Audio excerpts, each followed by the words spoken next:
focus on the water part, then we'll go to filter next. So you just volunteered yourself to take care of all filtered water needs for CIS from now on. I'll get it from now.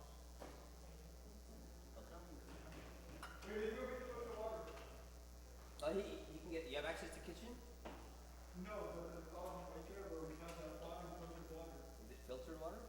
The fountain? Just put it in the house. Right. Dude, I would use that bottom water. You have a new person now. He's got different standards.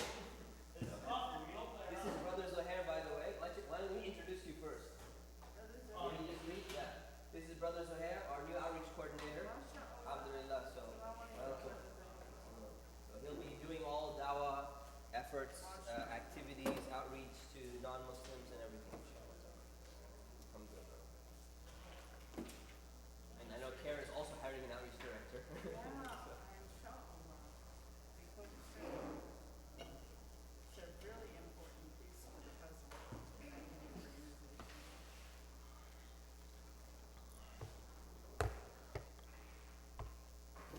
Okay, can anyone click for me? Got a clicker?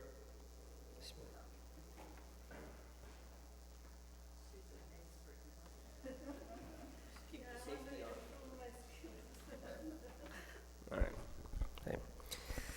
Okay. Any questions before we begin from last class or anything? Questions on the exams? How are they going? The outlines are confusing you. Well, it's your own outline that's confusing you then.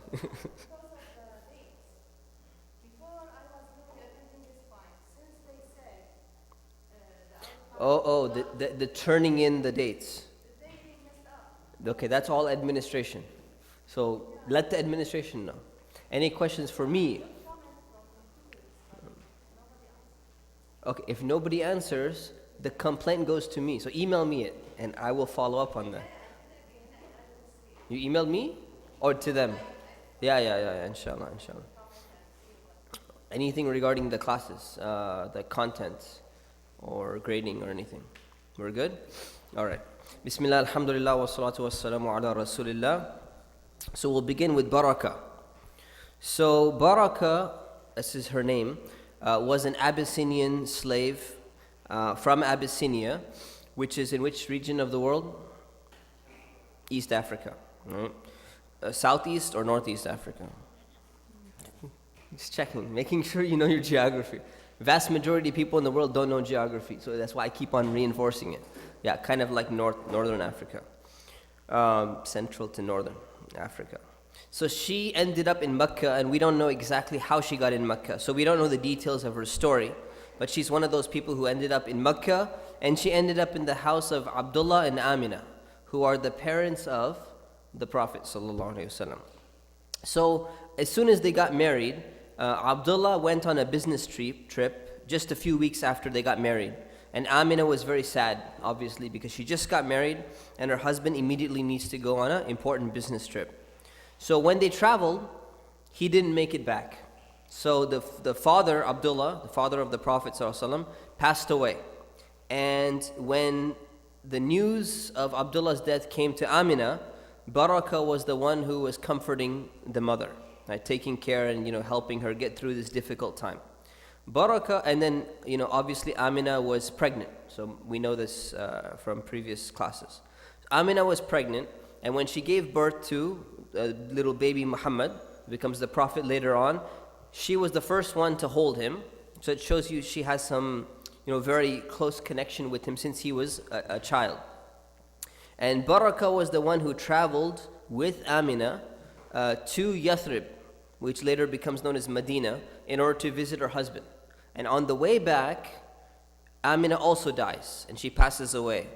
Now who's left? It's only little Muhammad, who's how many years old now? 6 years old, with Baraka.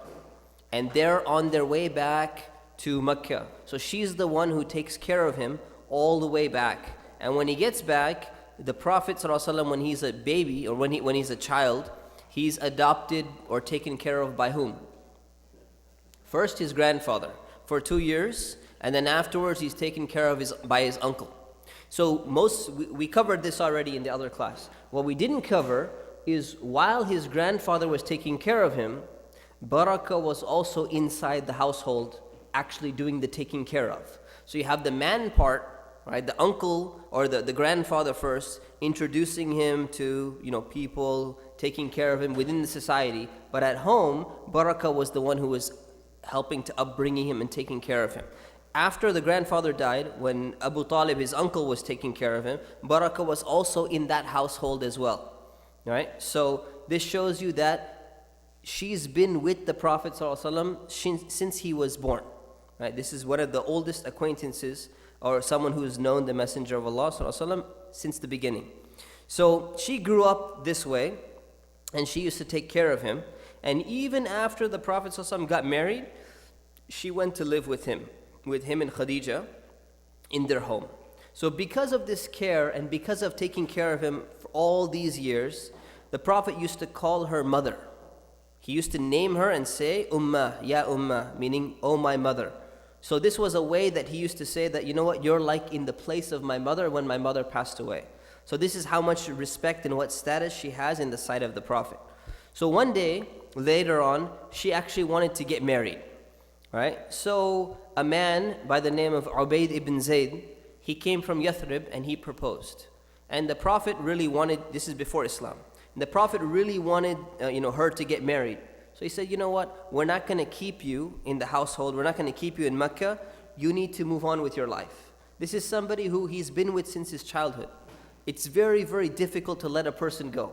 And normally we think of someone who's a servant in the home as someone who they're not able to go anywhere, we're going to keep them forever, they're going to have to keep taking care of me and all that. This is not the way that the Messenger of Allah ﷺ dealt with people.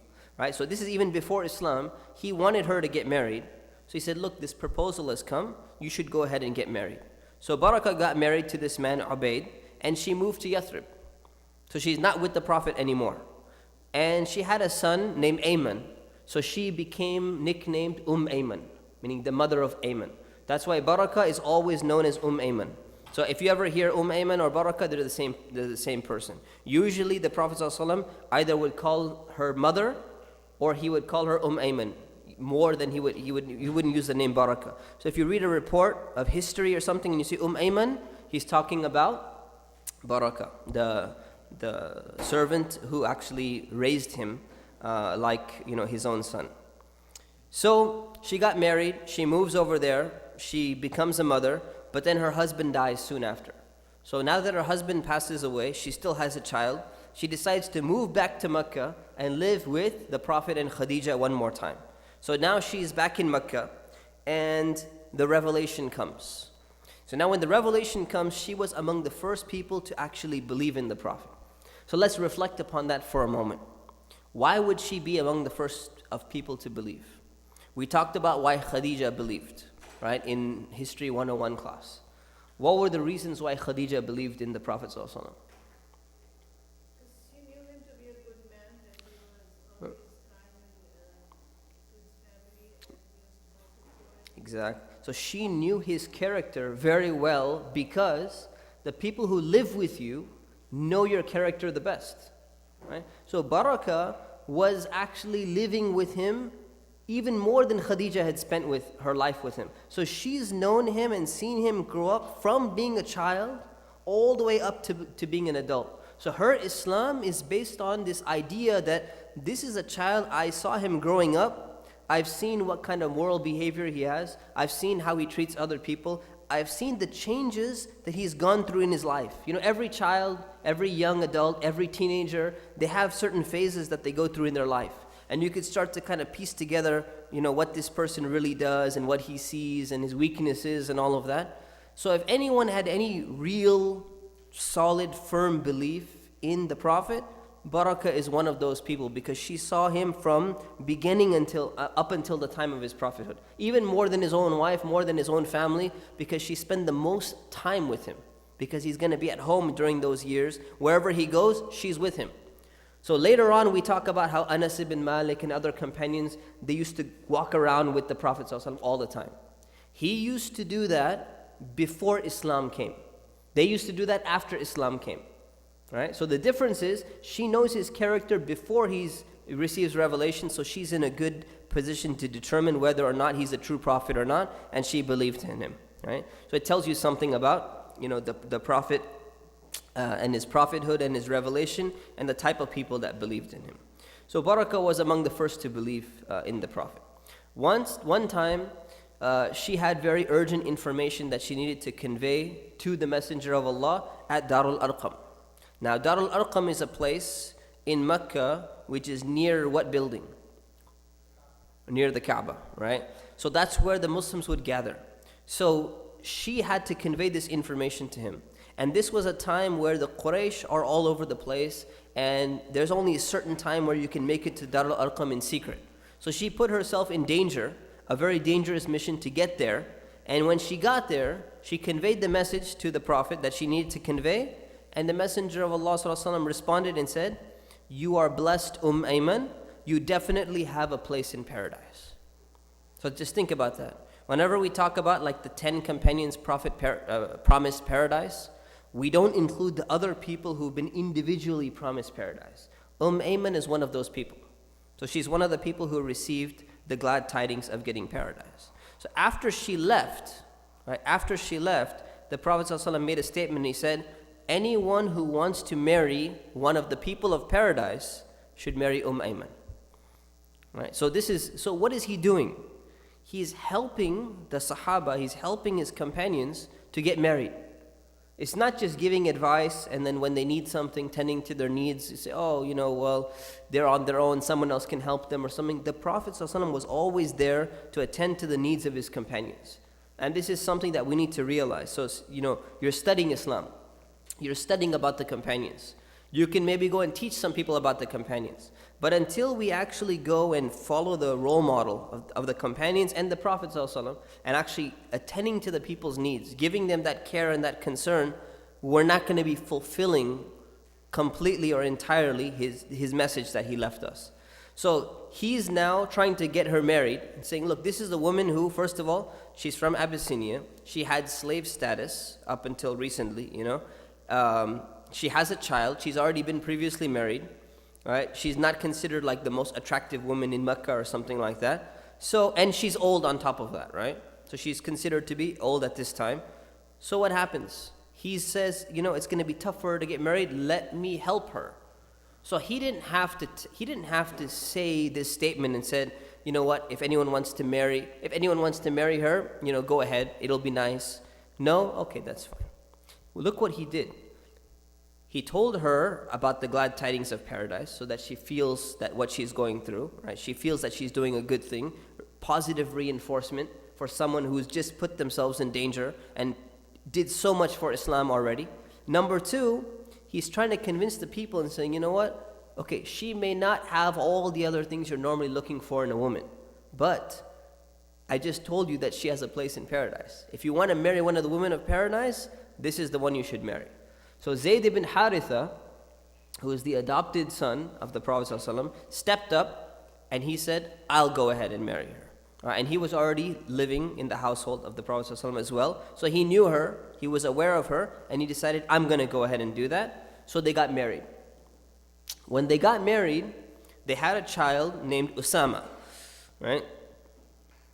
Usama ibn Zayd. And Usama ibn Zayd was very beloved to the Messenger of Allah. And we've talked about him in our Islamic History 2 class, right? So what's one of the special things that happened to Usama ibn Zayd? He was leading the soldiers who went for the war at the time. Exactly. He was leading the soldiers that were dispatched by who? Abu Bakr dispatched them? The Prophet ﷺ dispatched them, right? So he was in charge of one of the main regiments of the Muslim army at the time the Prophet ﷺ passed away. And then Abu Bakr continued to send him, right? A very important person, very important personality and status.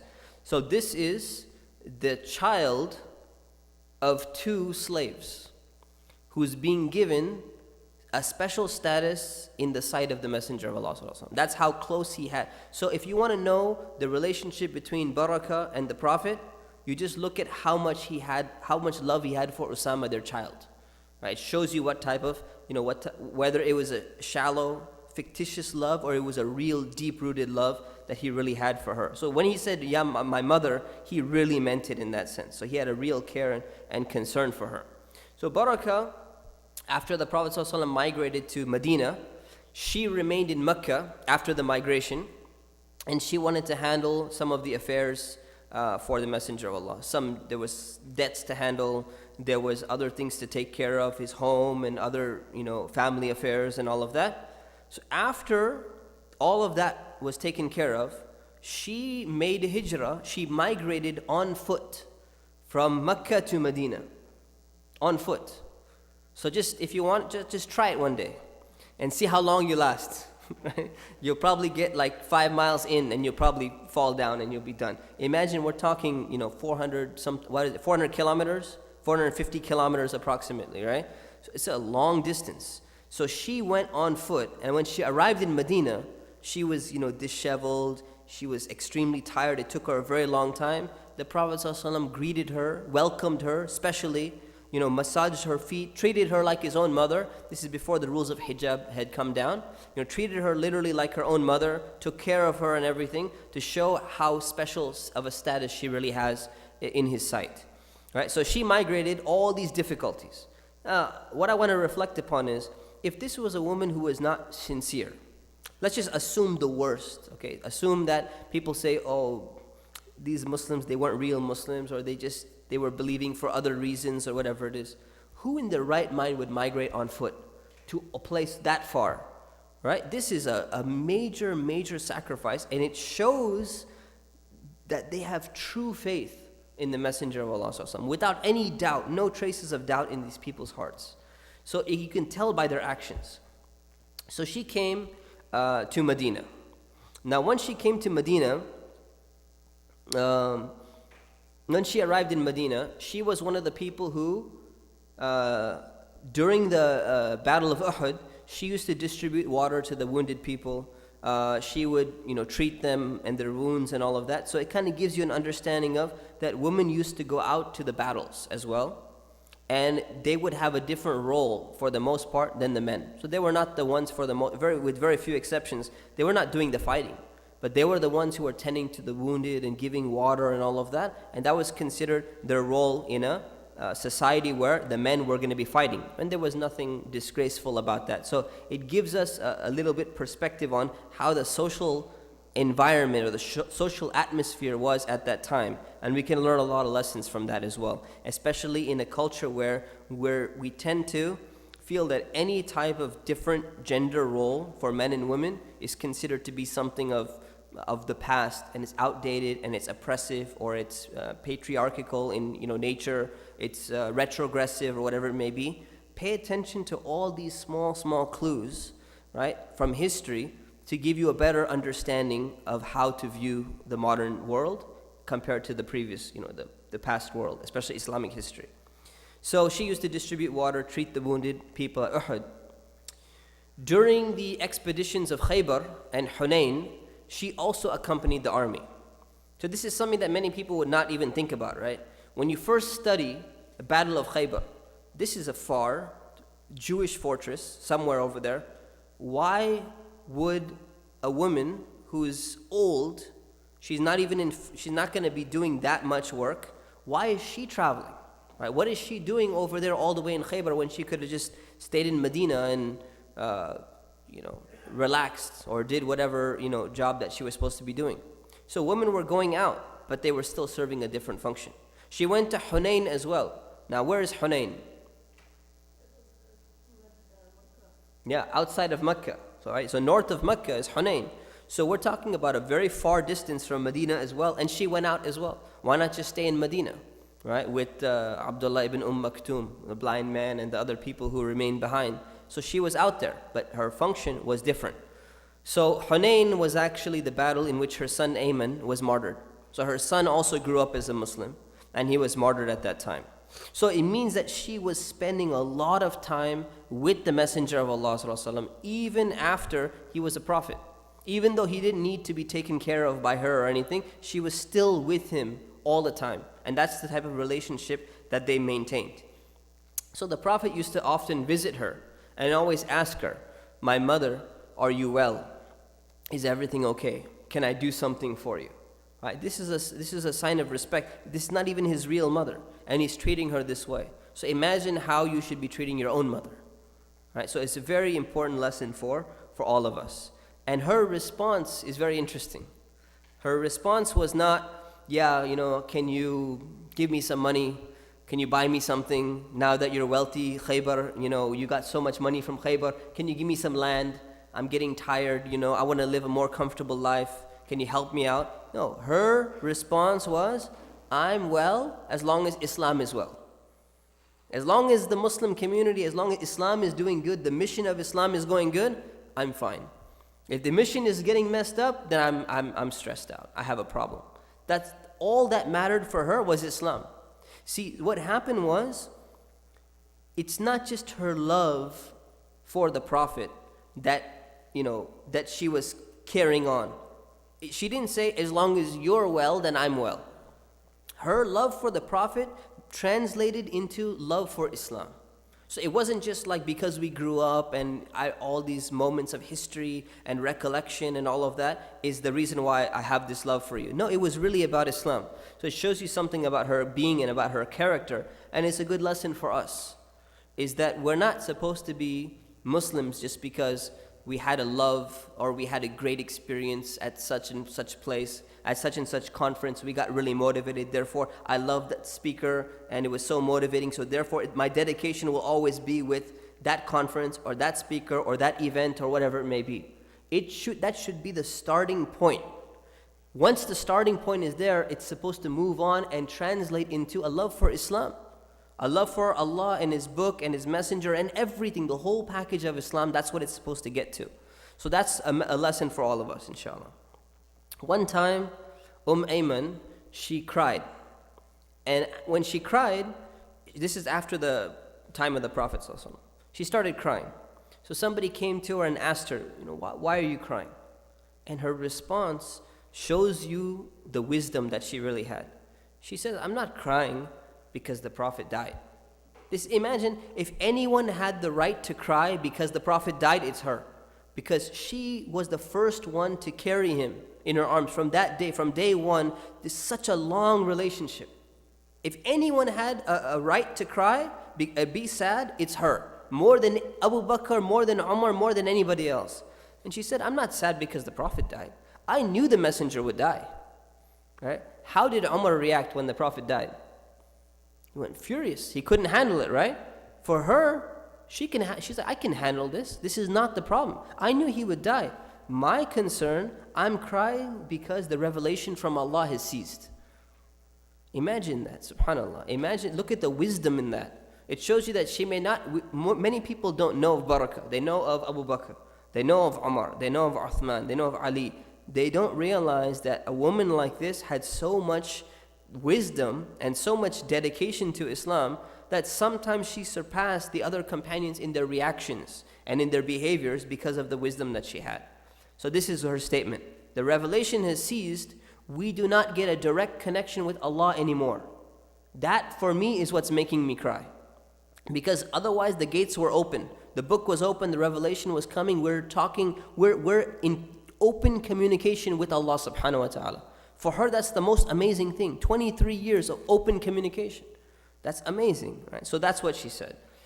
And she passed away when in the Khilafah of Uthman ibn Affan, radiallahu anh.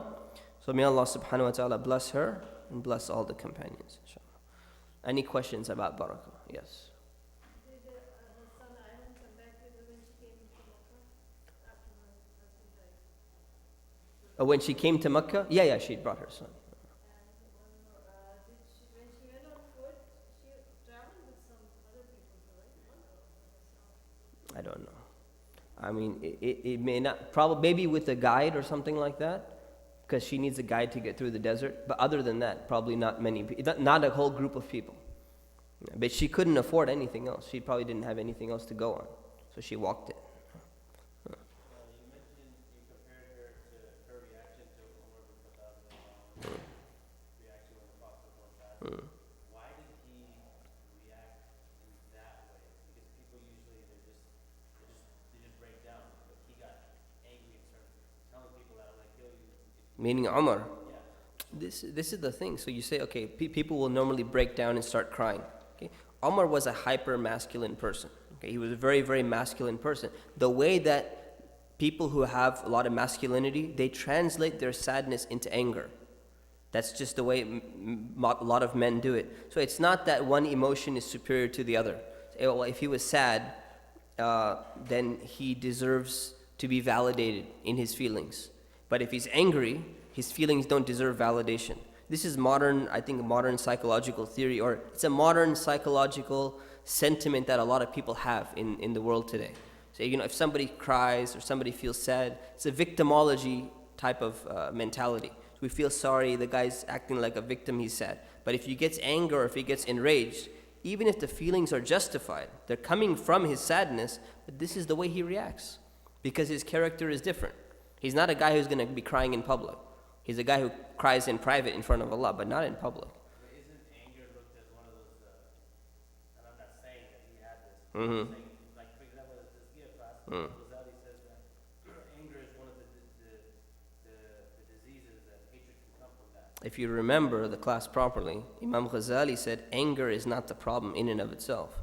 It's what you do with the anger. So anger is natural. And remember Imam Shafi'i, he said that if you don't get angry, you also have a problem. Right? So having anger is not the problem. Acting upon the anger. So if Umar killed someone, then he would have an anger problem. He didn't kill anyone though.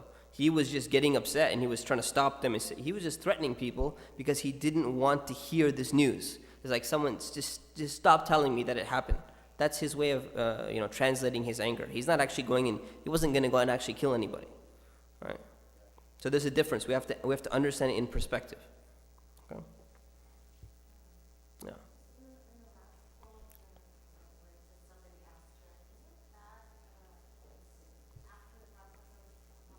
Yeah.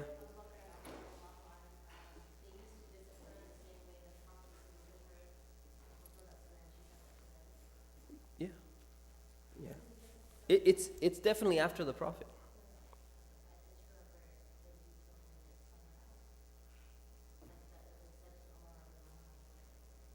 Yeah, so for these things, does it matter who it was said to, though? Or you just wanted to know who it was said to? Okay.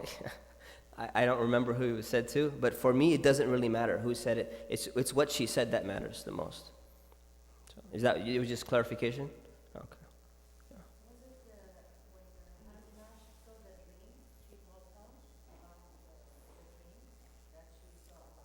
Right.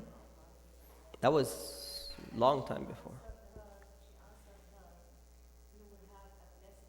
Yeah. Yes.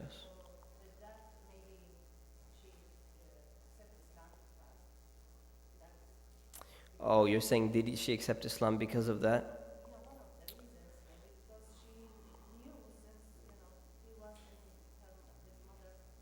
Yeah. So, let me put it this way. That narration is weak, first of all. Okay, that saw the light and all that stuff. So one, it's not a strong narration. Number two is, see, Imam Zahabi, he makes a good point. He says, all the miracles that are attributed to the Prophet ﷺ prior to his being a prophet are almost all weak. Okay. With the exception of that one. With the exception of that one. The rest of them that are reported, including the monk and Bahira and the trees bowing down and all of that, all of those are considered weak. Okay, so the thing is, and the reason why Imam Zahabi points this out as a principle, it's important to know, is because when we focus on, okay, she must have accepted Islam because she remembered that she saw a light coming out and all of that stuff, right? What kind of lesson are we going to derive from that? No, I mean, for us, what kind of lesson are we going to derive from that? Right, but you see, the thing is, we can't analyze the reasons that, okay, well, this is her understanding of the Prophet and her living with him and her seeing his behavior and all of that becomes sidelined now because she saw a light now, therefore she knew this was going to happen or something like that, right? So the thing is, you actually lose the potential to gain lessons and understand why a person entered into Islam. because you can't take any lessons directly because you're not going to see the same kind of light. Right? So that's one of the reasons why I first of all I try not to focus too much on the miracles, because you can't derive a lesson for yourself, number one. Number two, like I said, Imam Zahabi said most of the miracles that took place before, they're not authentic anyways. So we shouldn't focus too much on them or dwell too much on them. Inshallah. So, okay. All right. Any other questions? All right. Umair ibn Sa'ad. So Umair, his stepfather was Julas, and he was one of the richest men in Medina. So he adopted Umair, even though Umair, had lost his father, he became poor, and Julas is a very wealthy man. So he adopted Umair, and he treated him very well. He treated him like a son, and Umair loved him like a father. So imagine very, very close relationship. So Umair accepted Islam when the Prophet ﷺ came. He accepted Islam at the age of 10. So a young boy, a young man, accepting Islam, and not only accepting Islam because he's excited or something, he used to be dedicated to Islam. So he used to always be at the masjid. He used to always be there for prayer, and he used to always try to get the first row. So he's one of the rare kids who gets into the masjid and always trying to be in the first row. And this is the way, all of our children should be. All of us should be. All of us should be first. Then our children should be, right? Trying to get the first row, trying to go early to the masjid and do all of these things. So this is Umair, and if you do that, what happens?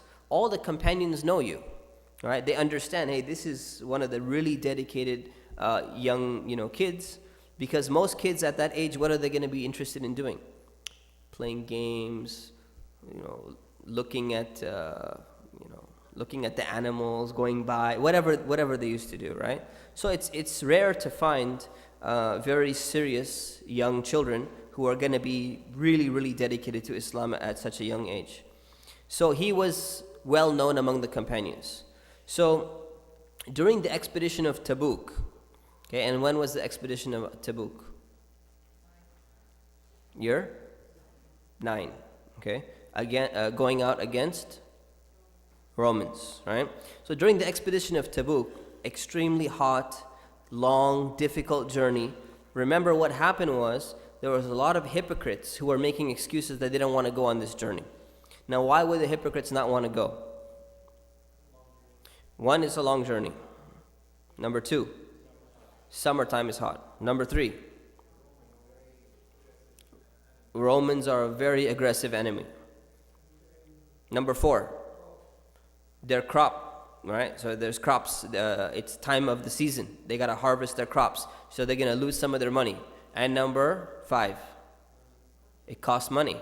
You gotta pay a lot to get on this long journey expedition, right? And everyone wants to donate. The Prophet ﷺ was encouraging everyone, you gotta donate for this cause.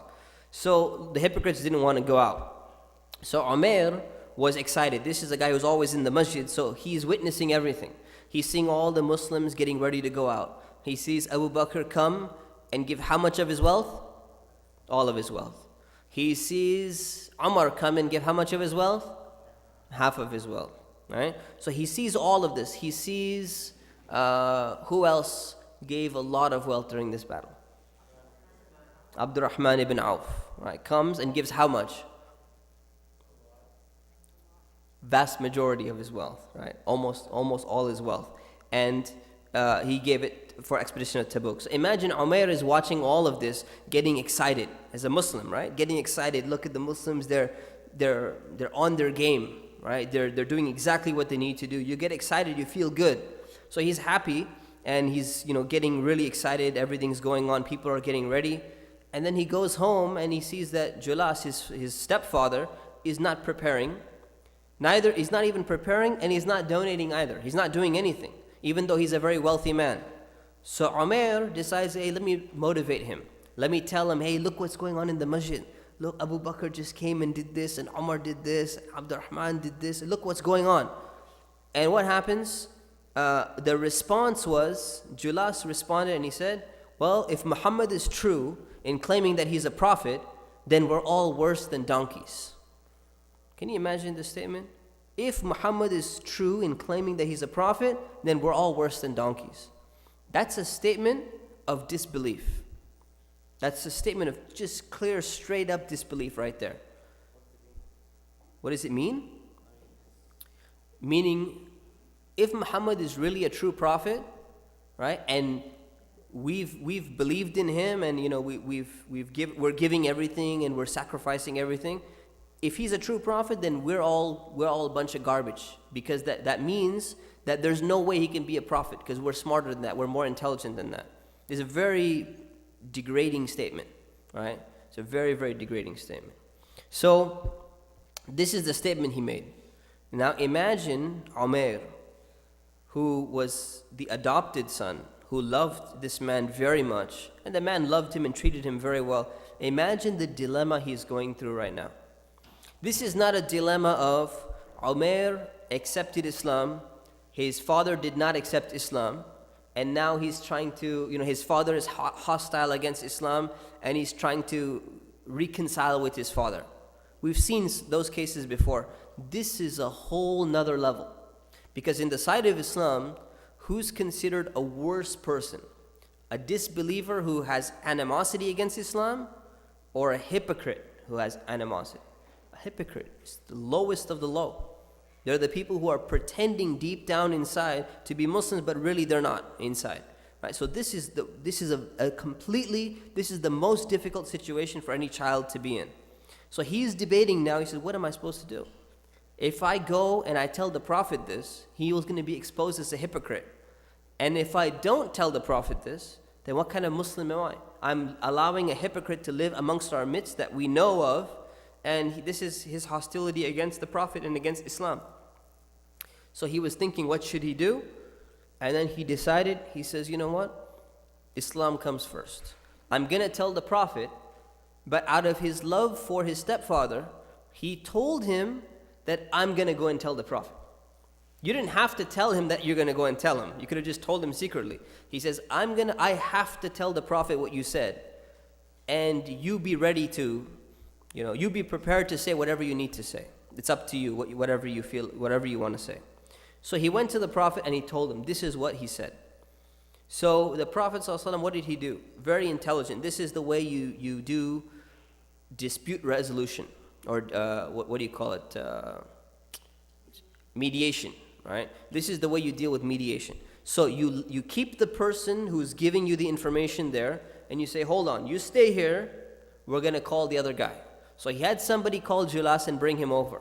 Now he's acting as a judge. He needs to decide, well, what really happened here, right? Because he's not just receiving inspiration all the time directly. So he needs to figure this out. So he says, okay. He says, Umair just told me that you said such and such in this context on that occasion. What do you have to say for yourself? So what did Julas do? He rejected the story. He said, no, he's lying against me. Messenger of Allah, he's lying. I didn't say anything like that, and that's totally not, it's totally not true. Now imagine he's just a little kid, he's young, he probably didn't understand what's going on. Now imagine, here's the problem. The problem is not just, it's between two people. The problem is all the companions are around, and they're looking back and forth, and they're getting confused. Who do we believe? One of them is lying. So now we have a problem. We can't just let it go. Someone here is lying. Either one is slandering the other, or one of them is really a hypocrite.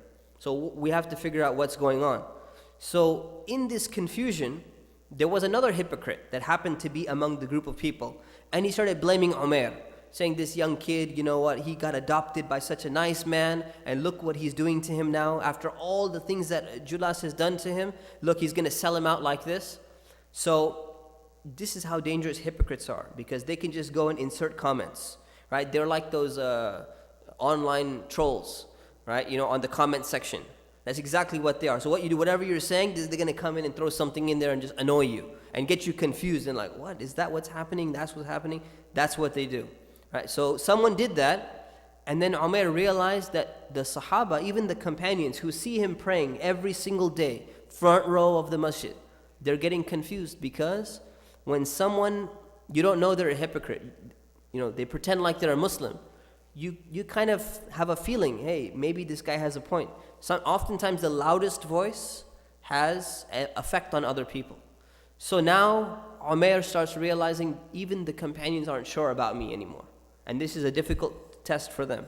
So he starts crying and he starts praying and he makes dua, oh Allah, send down a revelation to clear this, because he knows what he heard. Right? So then when Julas saw Umair crying and praying and saying, making dua and say, oh Allah, send down a revelation, all that, Julas realized that crying and praying is powerful as a, it's a powerful, visible, what's the word for it? Display, right? A display to convince the companions as well. So what does he do? He decides that, I need to beat him with something else. So what does he do? He swears. He says, I swear by Allah. I swear to God that I did not say that. So now you have an oath. So again, another more powerful display. People do this all the time. And liars do this all the time, right? When you want to lie and you want to really make sure that people believe your lie, you swear. This happens in a lot of countries too. Every time they want to rip you off, wallahi, this and that. This is exactly what he's doing. Right? This is unfortunate that it happens, but you're right. This is what people do. So he swore an oath to defend himself. And right at that moment, when you thought that the tides would turn towards Julas, the revelation came down. Right? In the surah, chapter 9, verse 74, the hypocrites swear by God that they have said nothing wrong, yet most have uttered a saying which is a rejection of the truth. And then the verse continues. At the end it says, but if they repent, it will be for their own good. So just look at this verse. Allah subhanahu wa ta'ala calls out the hypocrites and says they're saying things, not just believing inside, they're saying things that are completely false. And this is a rejection of truth. This is a disbelief. This is the worst thing you could possibly say. And at the end, there's a call to them. If you ask for forgiveness, it's for your own good. If you change your ways, it's not too late for a hypocrite to change their ways. Imagine a hypocrite is the worst level anyone could ever get to. And it's not even too late for them to change their ways. So this is the beauty of the Quran and the beauty of Allah, the mercy of Allah subhanahu wa ta'ala. So as soon as he heard this, Julas realized the revelation is coming down, and when he heard this verse, he started shaking and he admitted immediately. He said, Messenger of Allah, I lied. I made up the whole thing. I did say that, and on the spot right there, he repented. Now here's the thing. Why would he repent? Number one, he could have still remained a hypocrite if he wanted to. He could have said this revelation it's all made up. So you're just favoring Umair, right? Julas actually, real faith entered his heart at this point in time. So it's not that he just entered his heart because the Quran forcefully showed him a miracle or something like that. Somebody could have still disbelieved if they wanted to after this. But he actually realized his mistake now, and he really changed at this moment. So the Prophet ﷺ took hold of Umair's ear, right, in a nice way, and he said, your ear has been true to what it's heard. Right? And Allah has confirmed your revelation. Right? This is not take hold of the ear like, desi parents do, to twist it, okay? This is like take hold of it lovingly in order to say your ear has been true for what it has heard. So later on in life, Julas became a true believer, a true sincere believer. He used to pray, he was with the Muslims, he did everything. And later on, he used to always remark, he said, may Allah reward Umair because he saved me from disbelief. He saved me from entering the fire. So it's something that he never forgot. So it shows you how Umair was, a very difficult choice he had to make, but the correct choice that he made. So this is the man how he was when he was young. So what happens to him later on? After the Prophet, peace be upon him, Umar made him the governor of Hims. And Hims is where? In Syria, right? Greater Sham. So when he was governor, when he first accepted the post of governor, he called the people to the masjid in order to make an announcement. And when they came in, his inaugural address as a governor was, he started talking about leadership, and he was talking about justice and the importance of justice for society to be rectified and to be correct. So it shows you what kind of person he's going to be. After 1 year of being a governor, he never wrote a single letter to Umar, who was the Khalifa at the time. And Umar used to get letters from all his governors informing him this is what's going on, this is what's happening. And not a single letter from Umar came to Umar, who was the Khalifa, residing where? No. Umar was residing where? In Medina, right? So he summoned him after a year. He said, it's time for you to report. So you come to Medina immediately, and I need a report about what you've been doing this whole year as governor of this city. It's a very important city. So he came, right? And when he came, he immediately traveled on foot. Okay, again, he traveled from, so we talked about traveling from Mecca to Medina on foot, right? So which one is longer, Mecca to Medina or Hims to Medina? Way longer, way longer. So he traveled from Syria to Medina on foot, carrying, what did he have with him? He had like a little cup for drinking. He had like a little vessel which he used to cook in and all of this, these things. This is all the stuff that he had, little pouch and all that stuff. So when he arrived, Umar looked at the guy and he said, you walked from Hims all the way here, you didn't take an animal? He said, no. Didn't you have an animal to ride? He said, well, no, I didn't. He said, didn't the city, the people of the city, you're the governor, didn't they give you an animal to ride? He said, they didn't give me an animal and I didn't ask him for an animal. So I just left it. So this is the way Umar is.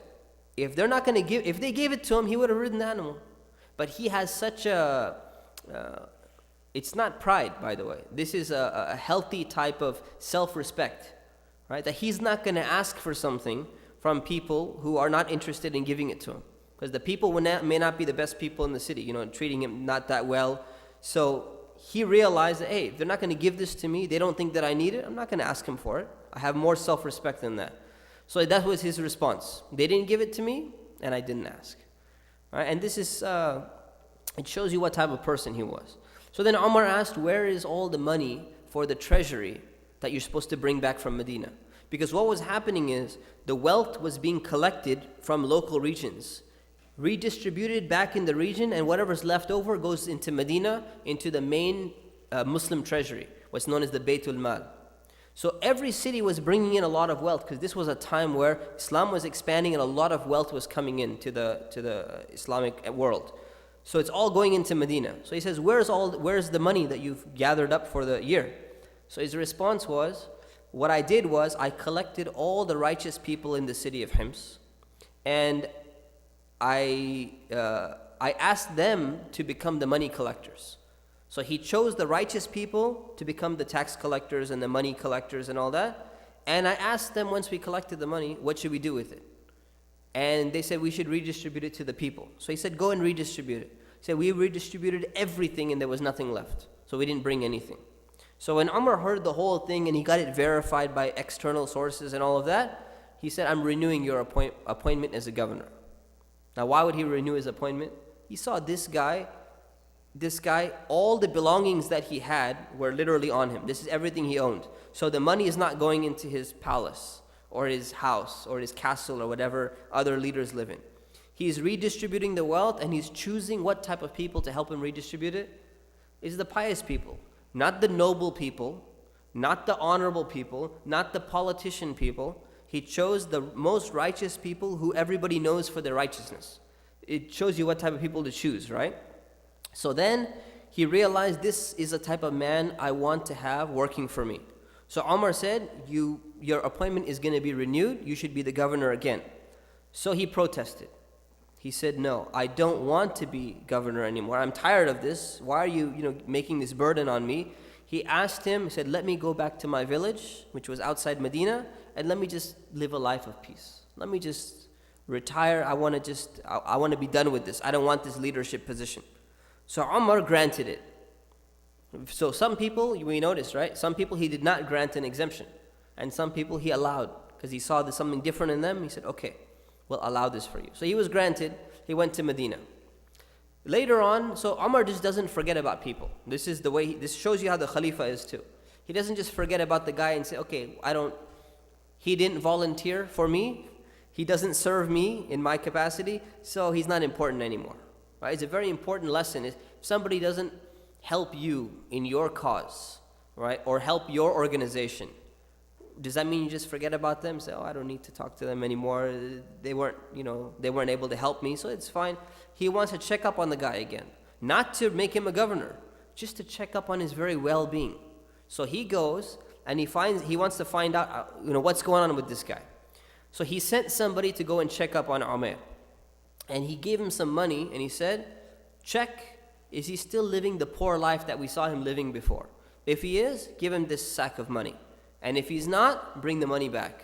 So he wants to help him out because he knows that these are the type of people who are, number one, they're righteous. Number two, they were companions. And Umar used to favor the companions. So did Abu Bakr. They used to give a special status to the companions, even financially, after the Prophet ﷺ. Now, why would they do something like that? Can anyone think why? Does it be like as favoritism? What about the other poor person? Shouldn't they deserve the same amount of money as the other person, or the same amount of status as the other person? Why favor the companions? More what? They did more sacrifice, that's true. But at the same time, there's another reason. That's one reason. But there's a second reason. How will it strengthen the ummah?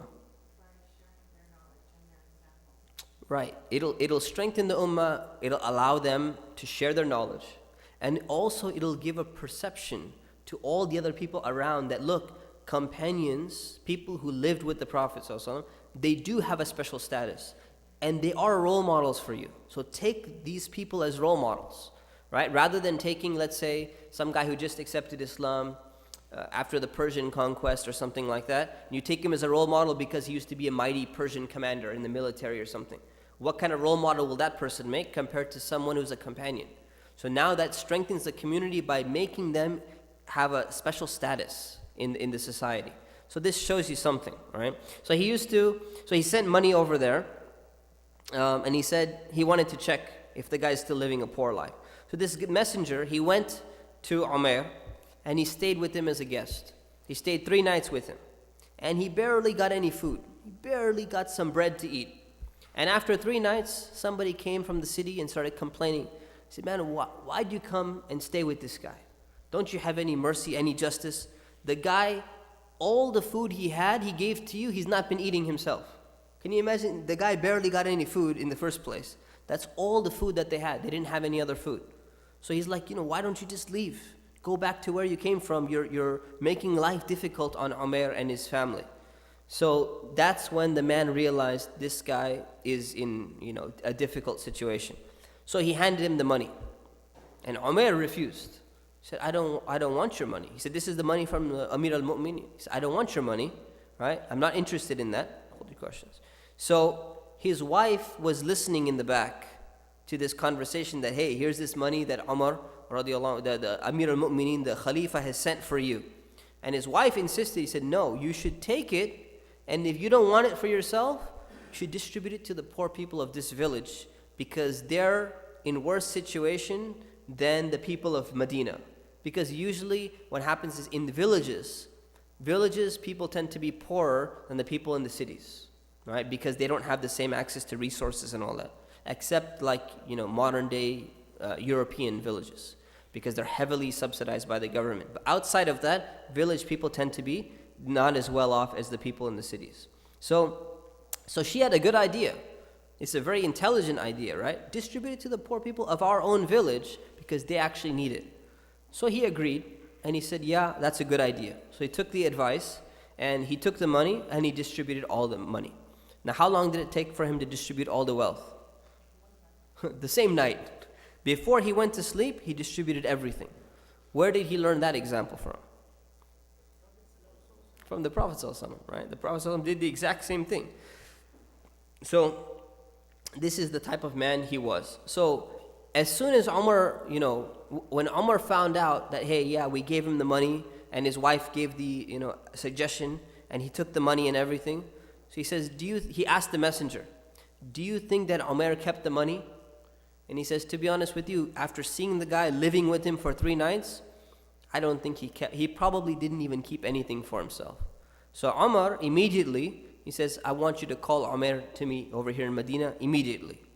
So he calls him over, and Umar goes to Medina. So when he arrives in Medina, Umar asks him, what did you do with the money I gave you? He wants to double check and see, what did you do with the money? So what is Umair's response? It's not your responsibility anymore. You gave me the money, you have no right to ask for it. Because according to Islamic law 102, remember the class? When you give a gift, when can you take the gift back? Never, right? And if you take a gift back that you've given, what is it equivalent to? Does anyone remember the hadith? Huh? Not stealing. A dog vomiting something out, right? Huh? Yeah. Spitting back the vomit, actually, of a dog coming out. It's like a horrible thing. So taking a gift back by force or taking it back after you've gifted it to someone, it's one of the worst things you can do. So Umair is using that against Umar. Saying, you have no right to ask me what I did with the money. You gave it to me, you don't question me. So Umar kept insisting, please, I just want to know what you did with the money. So Umair responded in a slick way. He said, I stored the money for myself to help me on some day when neither wealth nor children will be able to help me. So where is he getting that from? Directly from the Quran, right? The Quran says, do this on a day, it's referring to the day of judgment, on a day where neither wealth nor children will be able to benefit anyone. So he's just quoting it directly from the Quran. Umar got the point. So he's not trying to lie, but he's trying to say it in such a way where it could be interpreted two ways. Right? Do you see that? Right? I stored it for myself. Yeah, I kept the money for myself, for later when I need it, on a day when, so in such a way, so it means that he knew the Quran. And Umar started crying when he heard that, which means he also knew the Quran very well, and he got the point immediately, right? So he started crying, and he said, let me give you some food. So he gave him a big, giant, thing of food, like a whole camel load of food. He said, take this food, and he gave him 2 nice garments. He said, take these garments, take this food. So Umair, he said, we don't need the food. We actually have enough food to survive. Probably he meant like for tonight. When I get home, I probably have enough food for tonight. We're going to be fine. He took the garments and he said, I'll take the garments because my wife, her clothing is so torn up, it's not even covering her body anymore. So I'll go ahead and take the garments. And he gave the garments to his wife. And it was not long after that Umair actually passed away at a very young age. So we don't know what happened to him. We don't know if illness afflicted him or something like that. But this is the way the man lived his life. Okay, questions?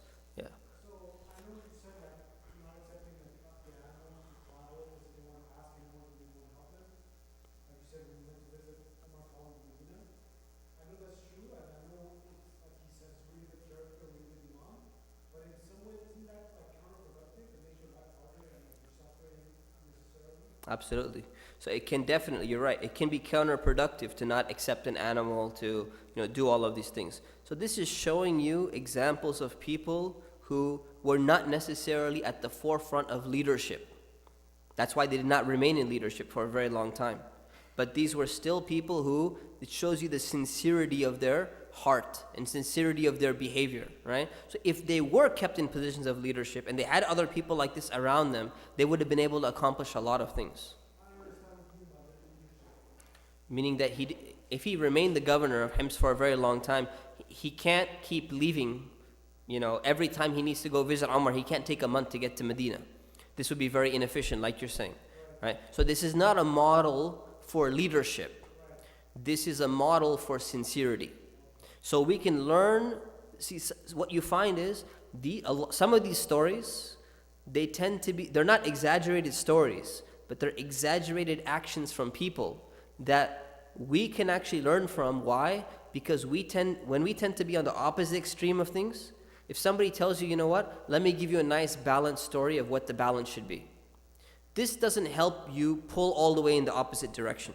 What you need is a story that's a little bit slanted on the other side to help pull you a little bit more, because you're not going to get pulled all the way. To pull you a little bit more and you'll end up in the balance. Most people don't make it all the way. Right? That's why they need to be told, Abu Bakr gave away all his wealth in expedition. You're not going to give away all your wealth. Most people are not going to give away all their wealth. But what you do is, you're not giving any of your wealth, so you're here. And Abu Bakr is over here. So when you hear his story, you're like, I need to be a little bit more generous. So this is going to pull you like this much towards the middle. If you say, no, let's not use Abu Bakr's story, right? Let's use a guy who just gave he gave 10% of his wealth. Well, that's a good balance. Okay, I'll give a little bit more. That's what's going to happen to most people. That's how much they're going to move. So they're not in the balanced position. So we need these stories to be hard hitting on our nafs, on our ego. No.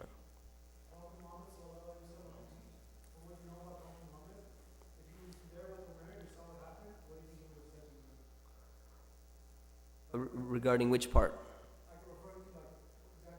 The animal, you mean?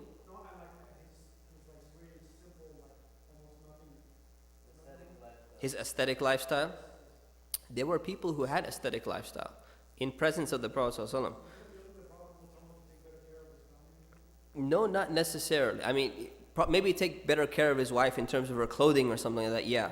But in terms of building a bigger house or getting more stuff or something like that, no, probably not.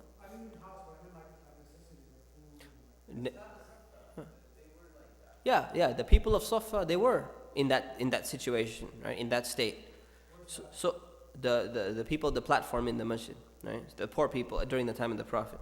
So the thing is, this is not a guy who was a wealthy businessman and then he had nothing to eat.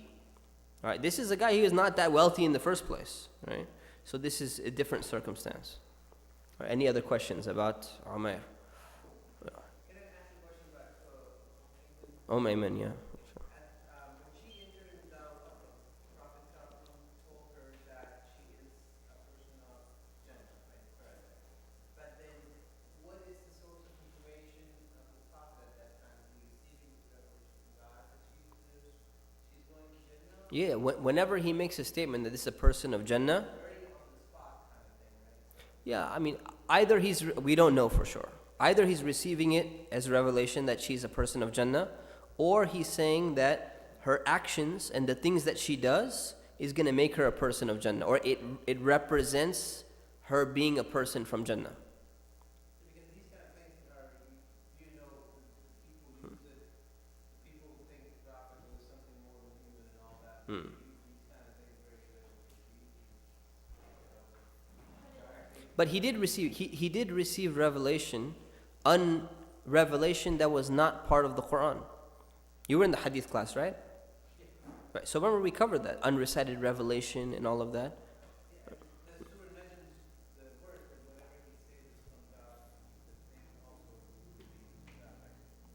Yeah, I think I had mentioned that that's not the strongest argument for it, but there's other really good evidence for it. Yeah, like there's many other revelations he got that's not part of the Quran. Right. So this could very well have been. It could also have been a general statement that he's looking at her actions and saying this is a person of paradise because of the actions that she's doing. Right.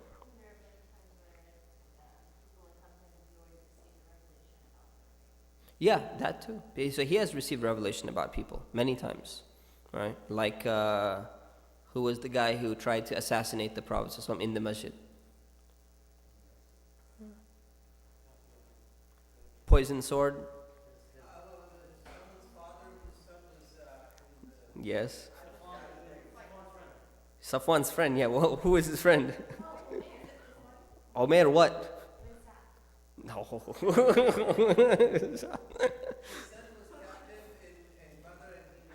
Yeah, you mentioned that part already. You already got credit for that one. You can't get double credit. Umayr ibn Wahab. So we'll take a break now, inshallah. I want to introduce Brother Zuhair. Come on up. Our new outreach coordinator, who's going to introduce himself and what he does, inshallah. And he's going to be recruiting very soon. And even if you don't volunteer, we will still check up on you, just like Omar did, but you should volunteer. Bismillah. Assalamu alaikum. Bismillah, salatu wassalamu ala rasulillah. I won't take too much of your time because I know your break is precious. My name is Zuhair Shaath. I moved here from Houston, and I moved to Houston from Virginia, where I worked in Houston for 2 years as the youth director at Clear Lake Islamic Center under the mentorship and guidance of Sheikh Walid Basuni. For the last 8 years, I've been doing a lot of youth work. So alhamdulillah, this felt like a great natural position for me to grow and develop some other skills that I can hopefully acquire. I'm looking forward to definitely doing a lot of work with everyone here. If you have any questions or um, I have advice for myself or maybe some things that you'd like to see implemented as well, please let me know, inshallah. My email address is zuhair@iioc.com. And I guess that's it. Oh, yeah. All right, 10-minute break. We come back 8:45. What does outreach do? Oh yeah, explain what you do.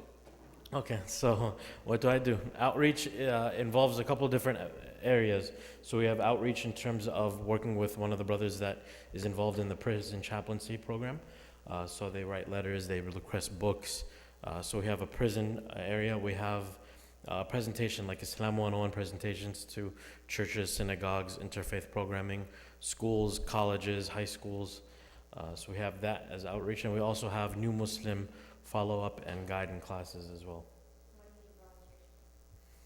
So what we would like to have volunteers for hopefully soon is once we get some of these programs up and running, like we have a new Muslim Q&A once a month right now. I'd like to actually make that into a little more consistent or more during the week, not work, but more regularly, yes. So hopefully maybe having some people help mentor some of the new Muslims that come through. I think that's a big area that we need, that I've been told in the community. There's a big challenge in finding people to help mentor new Muslims. So that's a big one. Also, sometimes we'll have tours of the masjid, like on March 21st. We'll have a sacred arts program where we'll need some people to, if they're willing to have a couple tours in the masjid for different people visiting from other faiths. And other things like that. And Sister Maryam as well can help fill in some of the other areas. I'm still getting well acquainted myself. It's the second day, so he'll know more, inshallah. Inshallah. Yes, sister. For what? For dawah. No, it's going to be both. Oh, both. Yeah. Come I'm to us sorry. and we go to them, inshallah. Yeah. So for instance, Thursday, Yusuf's going to be giving presentations at a high school on Islam. So we have people that come, like last Saturday, we had a church come and Sheikh Mustafa did a presentation in this room, Islam 101, and we also go places and do presentations as well. Oh, like personal, like Door to door? missionary status? Wow, the black and white thobe with the vests. And the coolie. Yeah. So. Yeah, we'll do that for sure. Absolutely. Yeah. Please. No, Your break sure. time is going now. I'm exhausted. All right. I'm out. Take care, man. See you tomorrow. Yes, I can. Oh, perfect.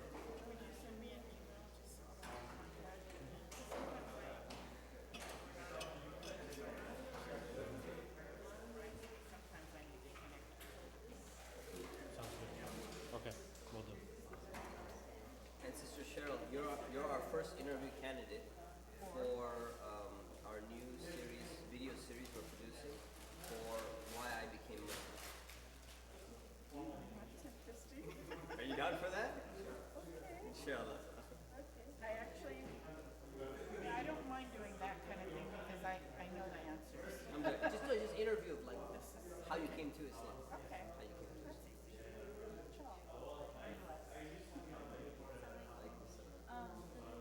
Mentoring or all the stuff that's coming up, let me leave that email. Yeah. Leave your email with him, inshallah. With him?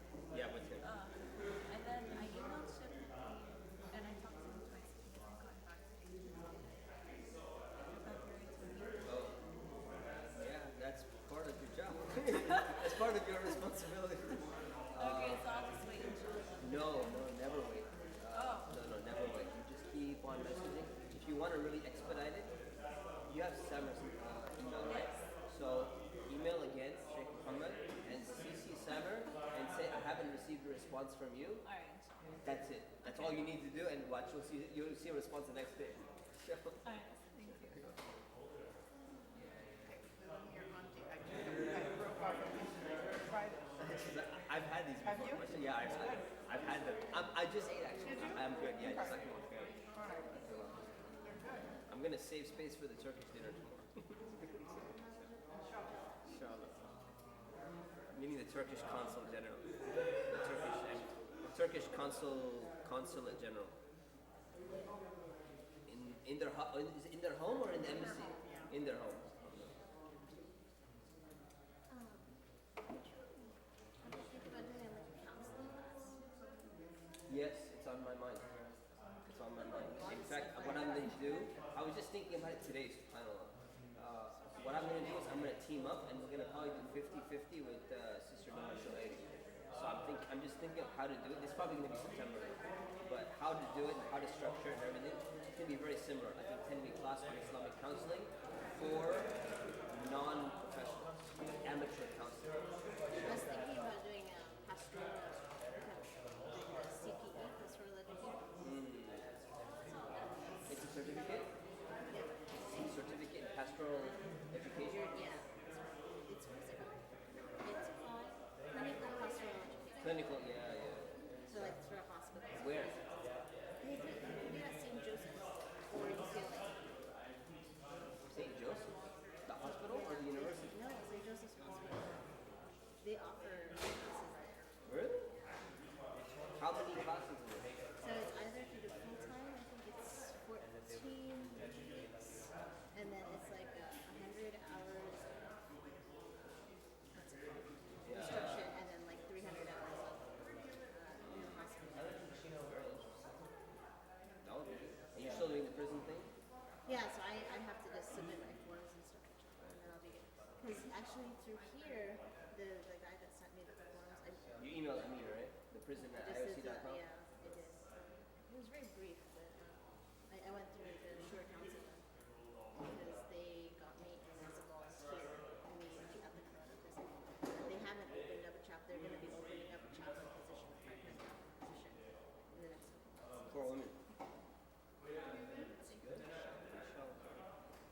The first time the sister, the lady who was one volunteer, she called me after she lost them. You know, it's a high security prison. I was like, don't worry, sister, I'm not going to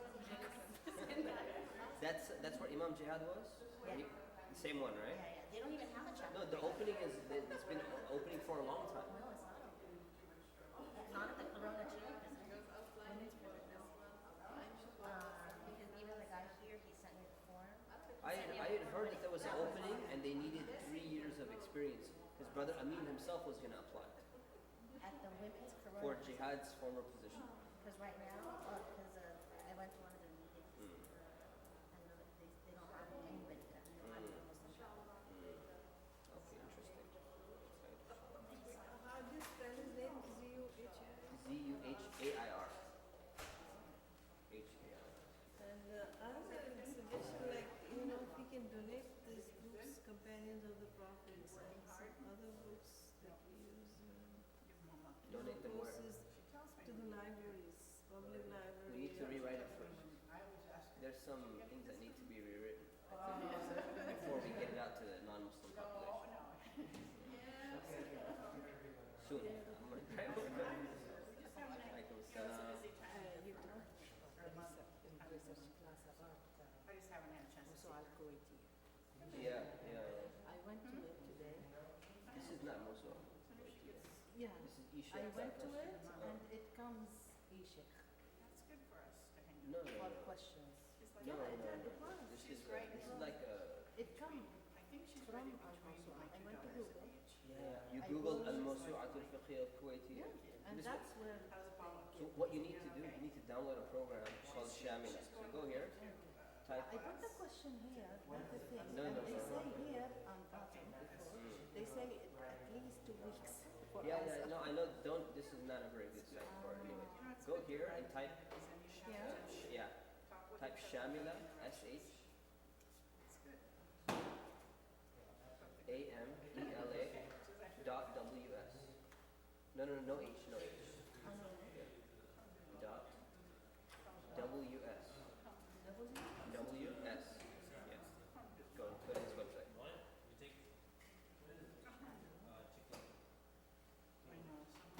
So you download this. It's called Maktaba Shamila.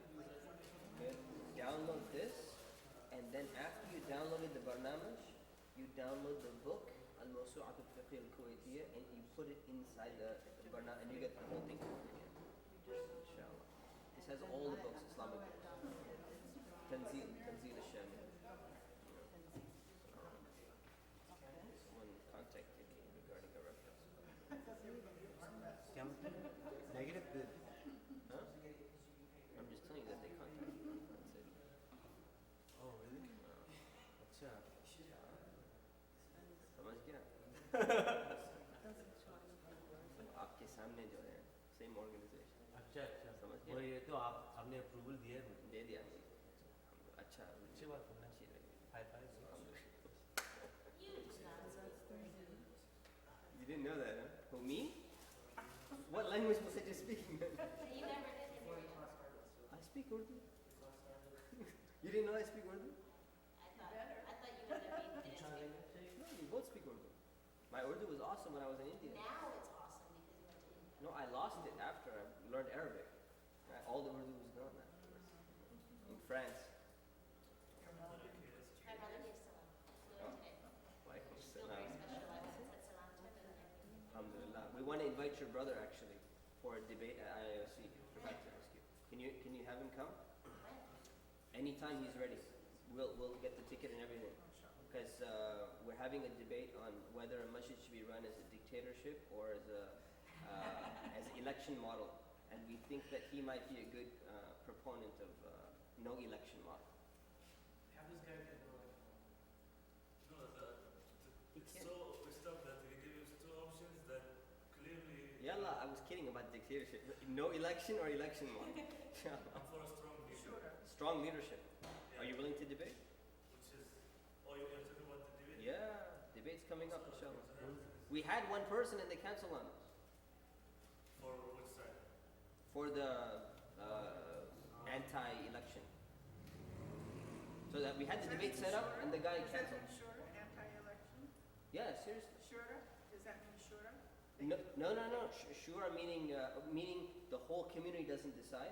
There's supposed to be a set leadership, either determined by the imam or determined by the previous people who founded the masjid. But would you have a group, like a shura? Oh yeah. Just the thing is, they don't switch. They don't get voted out of office. They're permanent. So the question is permanent or non-permanent. And will you have women in this shura? I mean, that's fine. They can have that. The whole debate is whether or not we should have it or not.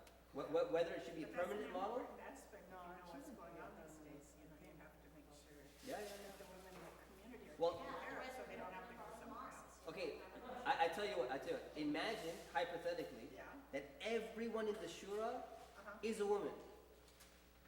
I Now- think that's a good idea. That would be terrible. That would not be a good idea. Wow. Okay.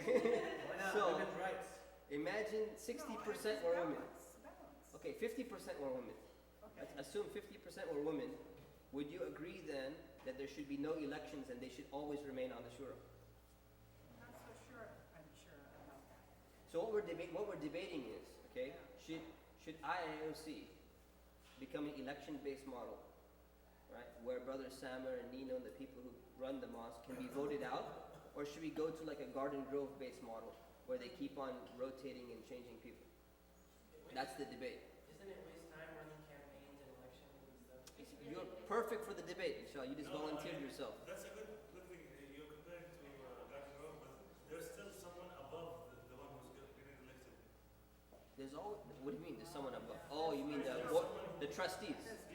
The trustees Which technically, means like equivalent to the. technically no. The trustees at Garden Grove are only liable for problems that happen in the masjid in terms of lawsuit-wise and all of that stuff. They have very little actual authority. Are they respectable by the community?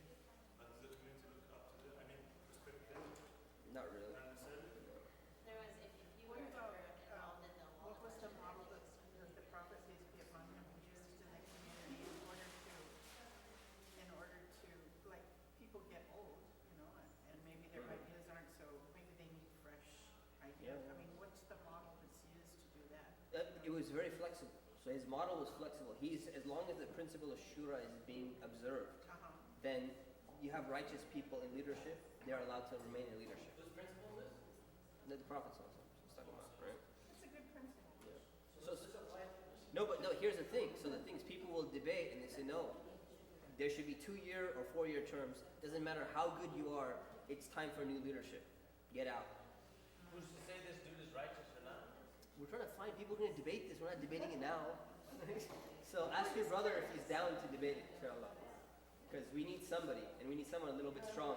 He's going to be debating Sister Dua, who's the new president of ISOC. Yeah, so someone better be really ready for it, because She's good. she's really good. So, She's a female president of ISOC. you don't know that? I was keeping up with the women's mosque debate. I can't keep up with the women's. This is a more important event than that. When did Yeah. she just This is 6 months ago. Over 6 months It's ago. been more than 6 It's been not a year though. almost a year. Almost, but I was, There's been a mass takeover of ISOC. You didn't know?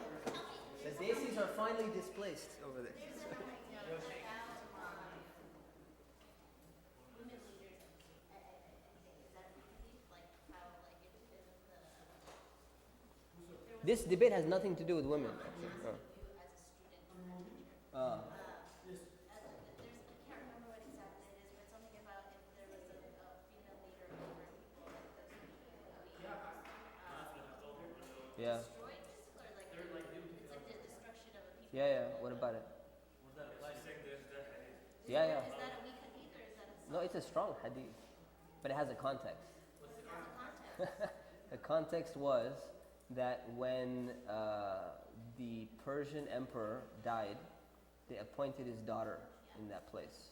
So he made the statement in that circumstance. Sheikh, what's but the that's next not debate? accurate? Huh? When's your next debate?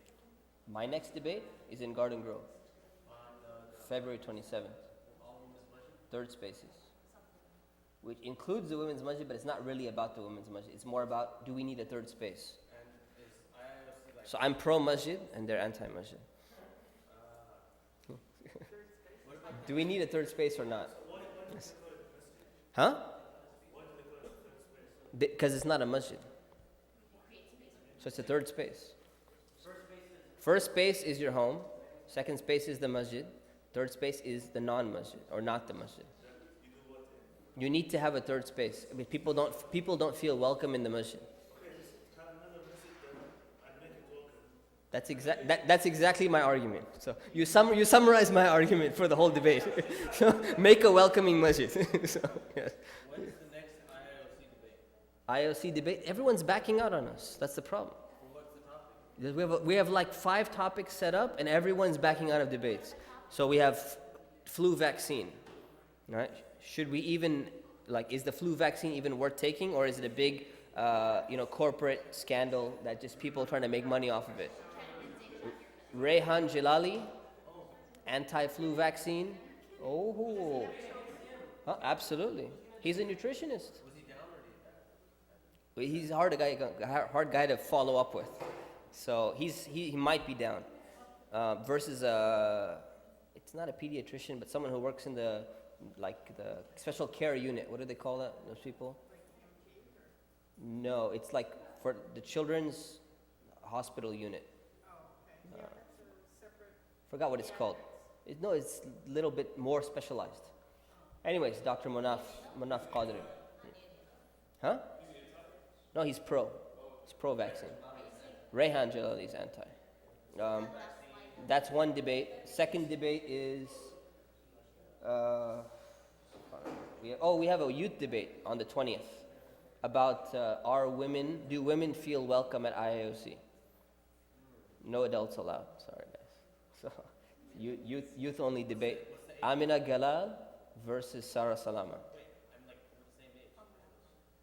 Who? Like me and some of those debaters. you're still a youth. Yeah, you could probably slip in. I was looking at you, but I was talking to the elder adults. So, I don't ask the youth group. I don't know. Oh, if you're in college, you can come. College of Islamic Studies, mashallah, you can all come. Alhamdulillah. So that's another debate. Another debate we have is MLI, the Muslim Leadership Initiative. You heard about that one? The- we're going to get a pro MLI person. The problem is we signed a petition not to support MLI, and therefore that actually, we signed it without reading the part that says, and not inviting any pro MLI speakers to our masjid ever again. So we're trying to retract on signing that document. So, the Muslim Leadership Initiative. They're a group of people that they get Muslim leaders to go and visit Israel and see all the nice things that are happening in Israel, and then just skip the Palestinian part. You know? And it's funded by Zionists on top of that. Yeah, so we're trying to get a debate on that. Another debate is on CVE, Countering Violent Extremism, government-funded program. Probably Ahmed Sheikh or Ali Mir against, and pro. Salam refused to debate. In the beginning he agreed, and then he shaken out. Countering Violent Extremism program. So he canceled on us. He said no, he doesn't want to debate. So we're gonna have either, what's the guy? Haris Tarin from MPAC. Either Haris or maybe Adina, if she's willing. If she's willing to, an MPAC person, yeah. So that's another one we have lined up, trying to get that going. What else do we have? I have a whole spreadsheet of debates that we're trying to plan. Oh yeah, marriage. Can Muslim women marry non-Muslims? So we have that one coming up, and that's going to be Sheikha Lubna Mullah. Take a guess which side. That they can't, yes. Jihad Turk, who refused to debate. What's his name? From Bayan Claremont. Munir Sheikh. Munir Sheikh. Munir Sheikh, yeah. So he recently performed one. So he was about to debate, and then he canceled on. So we had the debate set, and we canceled. So he's too ill, so he can't make it down. He's not feeling good, so otherwise we'd bring him. So there's another professor in San Diego, UC San Diego, San Diego State. I mean, in my view, it's black and white, but in the community's view, there's a lot of Muslim sisters who are marrying non-Muslims, and now there are people who are performing their nikah. The people I just mentioned to you. They perform it, yeah. It's very clear. It's open now. It's not a hidden secret or something. Huh? Where's my ship? Yeah, so the thing is, why debate something that's black and white, right? The thing is, in the community, people are doing it anyways. It's already happening, right? So the only way is to bring awareness to that group of people and say, hey, look, in our community too, it's happening. I mean, we're not talking about like people who go to CIS or something, right? But they come for Jummah and stuff. No, they will come to the debate. That's the whole point. If we have Sheikh Muhammad giving a talk, this was an idea. If Sheikh Muhammad or myself, we give a talk about why Muslim women shouldn't marry non-Muslim men, those people are not going to come to that talk because they don't believe in that. Because they say, well, I got someone who can perform it for me. But if there's a debate and one of the guys who actually performs it is at the debate, more likely they're going to come, right? Exactly, he's got to justify his position. There needs to be more hype at these debates. That's what DJ Halal's for. Halal it. Keep it halal and make it halal. Yeah. We need to actually finish this class, by the way. So hopefully all of you read, so we can just stop and you can go home and take the exam, inshallah.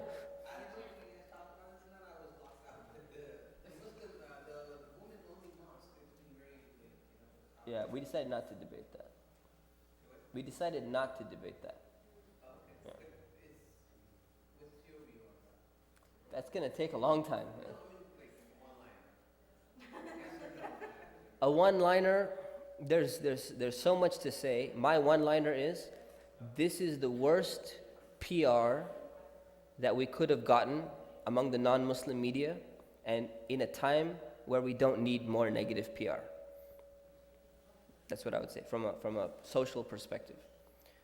And there's other ways to address this issue. If people feel that they're being wronged, and they should have addressed it in a different way, and they should have at least consulted the general Muslim leadership and discussed with everyone before doing this. This is my view.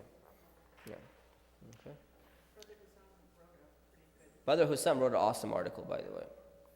Oh yeah, in Huffington Post. Yeah, very good balance. It's on Huffington Post, so check it. He did a good thing. Imam Zaid responded to this 6 years ago, and he has an amazing article addressing the hadith aspects. Imam Zaid Shakir wrote it 6 years ago when Amina Wadud first gave the khutbah. Beautiful, beautiful, long article that he wrote. A lot of people, Sheikh Farhan Zuberi responded to it.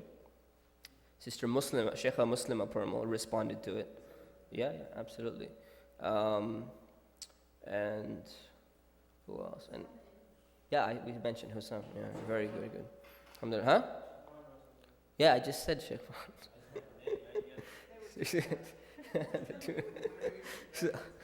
so, alhamdulillah, khair.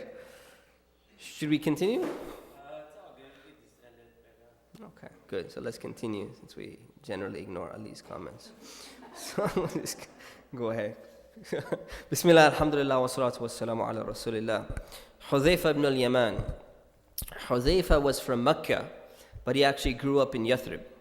So his father Al-Yaman was one of the people who actually became Muslim very early on, and he went with a delegation of his own tribe people to Mecca and accepted Islam at a very, very early time. So Hudhayfa grew up in Medina as a Muslim, in a Muslim household with Al-Yaman as his father. Hudhayfa was growing up after the Prophet, peace be upon him, migrated to Medina. Hudhayfa missed the Battle of Badr.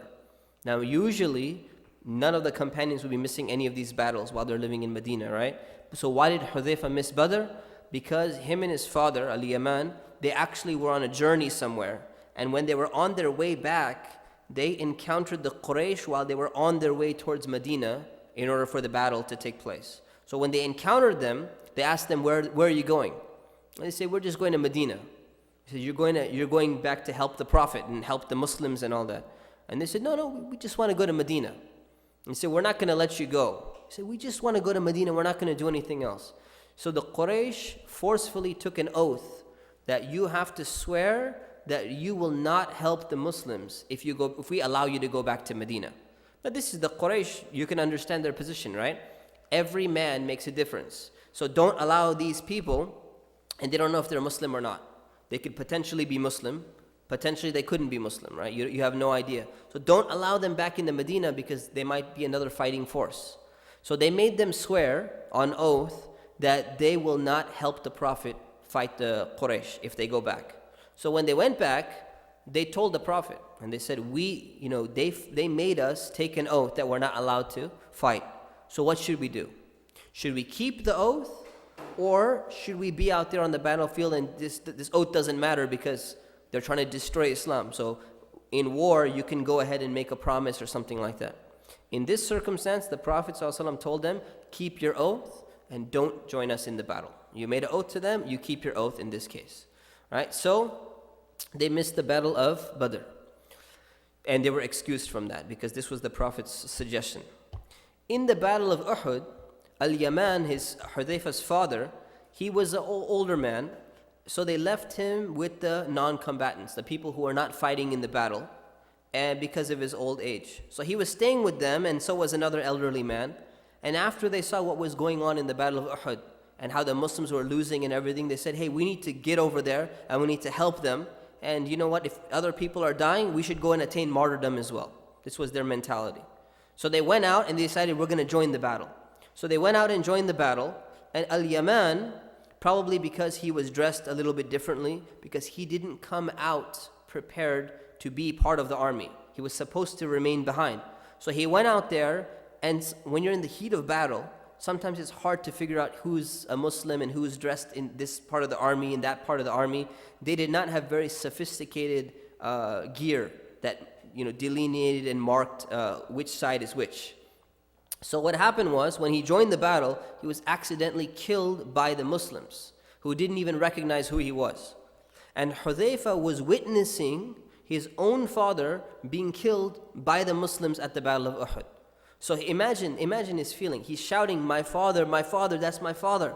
You're killing my father. And he fell down and he died. So now imagine how Hudhayfa must feel.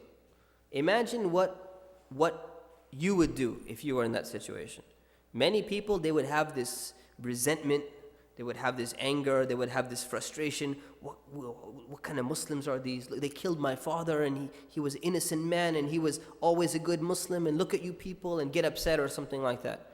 But Hudhayfa, for him, he was not interested in that. He said to them, may God forgive you for what you've done.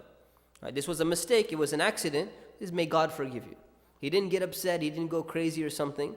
The Prophet ﷺ, he said that Hudhayfa deserves the blood money for his father being slayed, even if it's accidental. Right? So Hudhayfa refused the money. He said, I'm not even interested in the money because my father was the only reason he joined the battle, he was seeking martyrdom.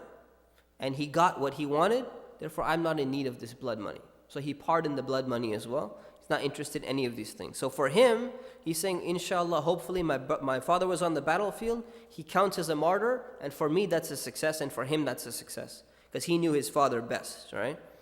So it shows you the type of character. These are not people who are going to get put off by incidents. And this is, just look at the difference between this and between when we see a Muslim, rip off someone, right? What do I make this mistake often. What do? We say, look, Muslims, they rip off other Muslims, and Muslims, they do this and they do that, and getting upset and making it seem like Muslims are the only ones who rip off other people. Like nobody else rips off anybody else, right? It happens in every community, in every society.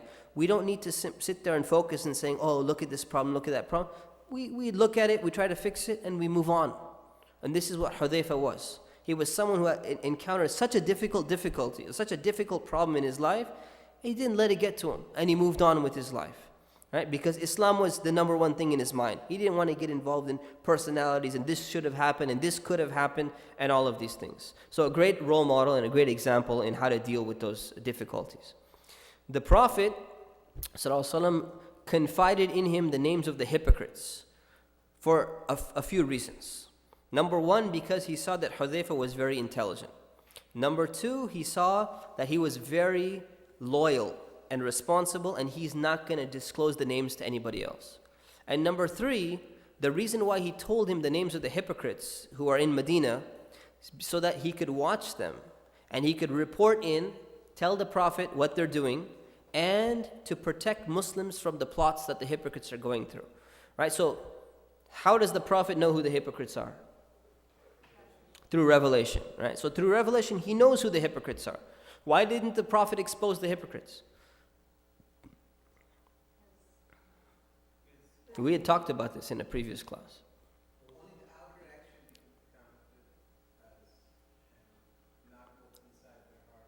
Only the outer actions count, not what's inside their heart. So what's...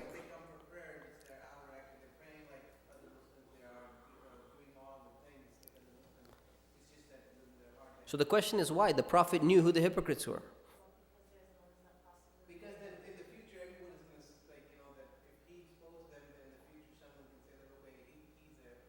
What do you say, Abdurrahman? Because the non-Muslims, they are Muslims. So if you persecute them, then they'll think that the Prophet ﷺ acting as a dictator. Both of these are good reasons. What else?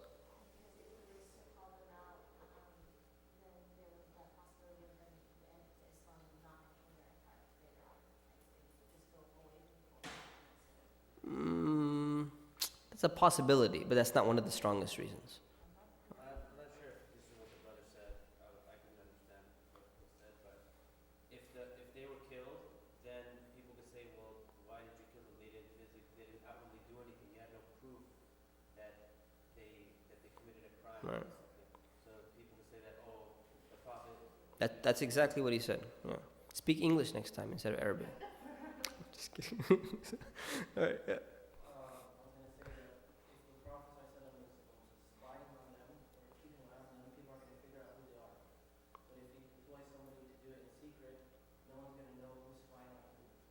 Okay, I mean, that's a good point, but my question is more focused on why didn't he expose the hypocrites? Because they're dangerous? Why didn't he expose them? That's the question. Right? So these are the two answers anyways. So I don't know if you want to come up with a third one, but these are the two answers. So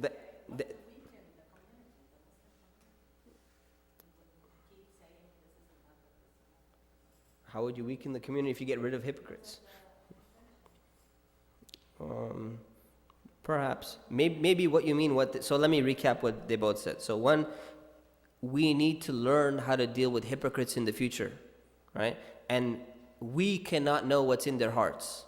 So the Prophet ﷺ is setting an example for us to not try to call people out, because the hypocrites look like they're Muslims on the outside. How do you find out that they're hypocrites? Only by analyzing their heart or finding one little thing here, one little thing there. So for us, we'll never know what's in their heart, the way that the Prophet received revelation. So therefore, we learn to not judge people except by their outward actions, because we don't know what's in their heart. That's one. And the second thing is that if the hypocrites were exposed and they were dealt with, or they were punished, or whatever it is, people, they look like they're Muslims on the outside. So the public perception of some people would be, look, the Prophet is punishing his own Muslims, right? Even not realizing that they're actually hypocrites, right? So it's going to look bad from a public perspective as well. So it also has a PR aspect of it.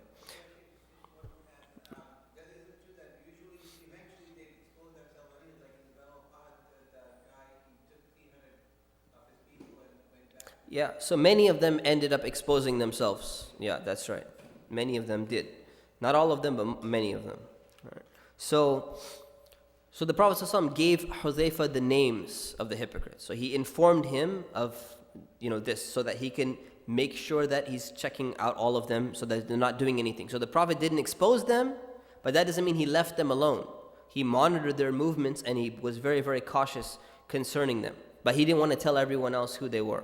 So Hudhayfa knew, because he used to help the Prophet monitor them. So during the Battle of the Trench, which was in what year?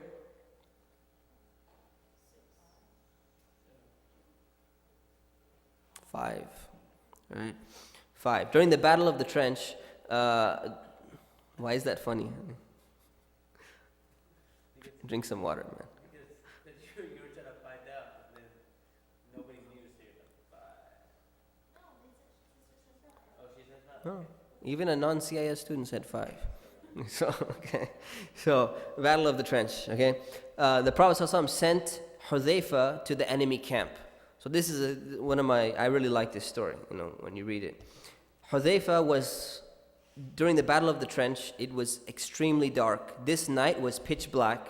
There was a very, very strong wind. It was freezing cold.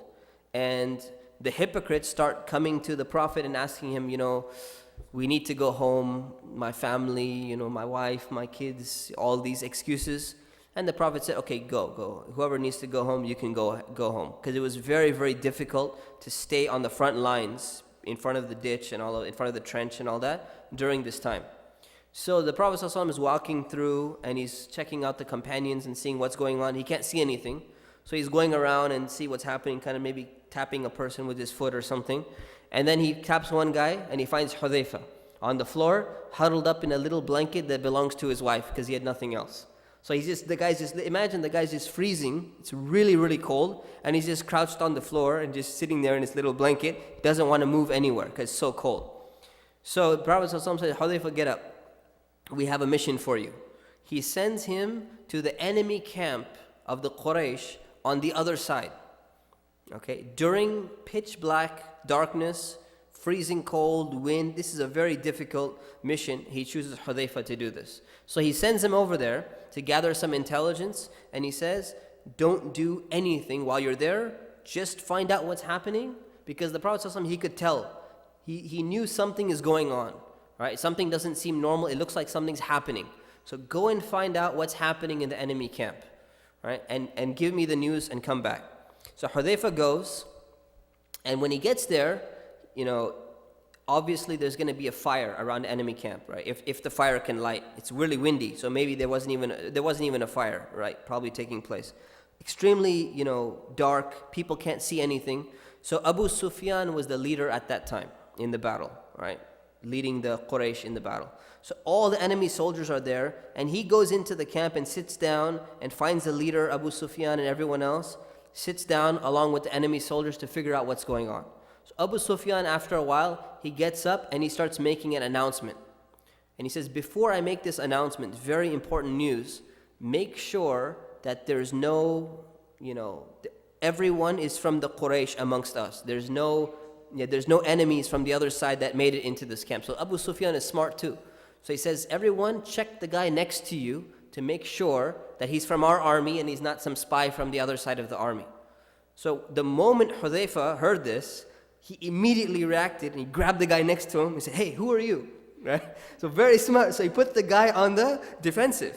Because you go on the offensive, you put the other guy on the defensive. Right? So he's like, who are you? And the guy's like, oh no, I'm so-and-so. He's like, okay, just checking, good. So he got off the hook because he's smart, quick-witted guy, right? If you sent some guy who's slow, he would have been called out immediately. So Hudhayfa is very clever and very slick, so he handled that. So then Abu Sufyan made an announcement and he said, you know what? We're leaving. We're going to be retreating and we're going home. Now, why is it so important that the Prophet ﷺ find out this news? If they're leaving anyways. Because everybody's tired, if he knows that they're going to be gone soon, then he can plan accordingly. I mean, it gives him a little bit of his spine is not that tense anymore. What's going to happen? That's true. You're not as tense. You can plan accordingly. What else? Exactly.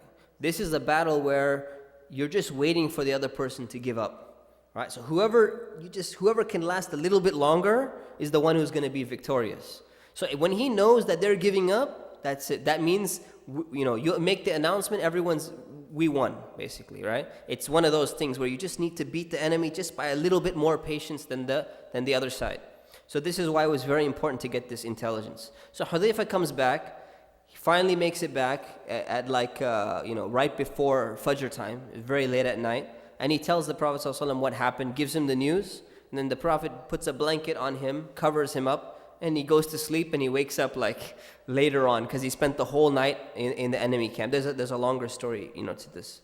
So he wakes up in the morning and everything like that, with the heat of the sun over him and all that. So he was given important tasks by the Prophet. Even after the Prophet ﷺ passed away, Hudhayfa would not reveal the names of the hypocrites that he knew already from the time of the Prophet. So what happened was that the Khalifas, they used to come and ask him, say, is this guy a hypocrite? Is that guy a hypocrite? And he would refuse to reveal any of this because he was sworn to secrecy during the lifetime of the Prophet ﷺ. So he maintained the secrecy even afterwards, right? Even though maybe he didn't have to be, but that's the way he understood the commands of the Prophet. So one time Umar used to watch him very carefully. And after somebody died, he would always ask the question, did Hudhayfa attend the man's funeral or not?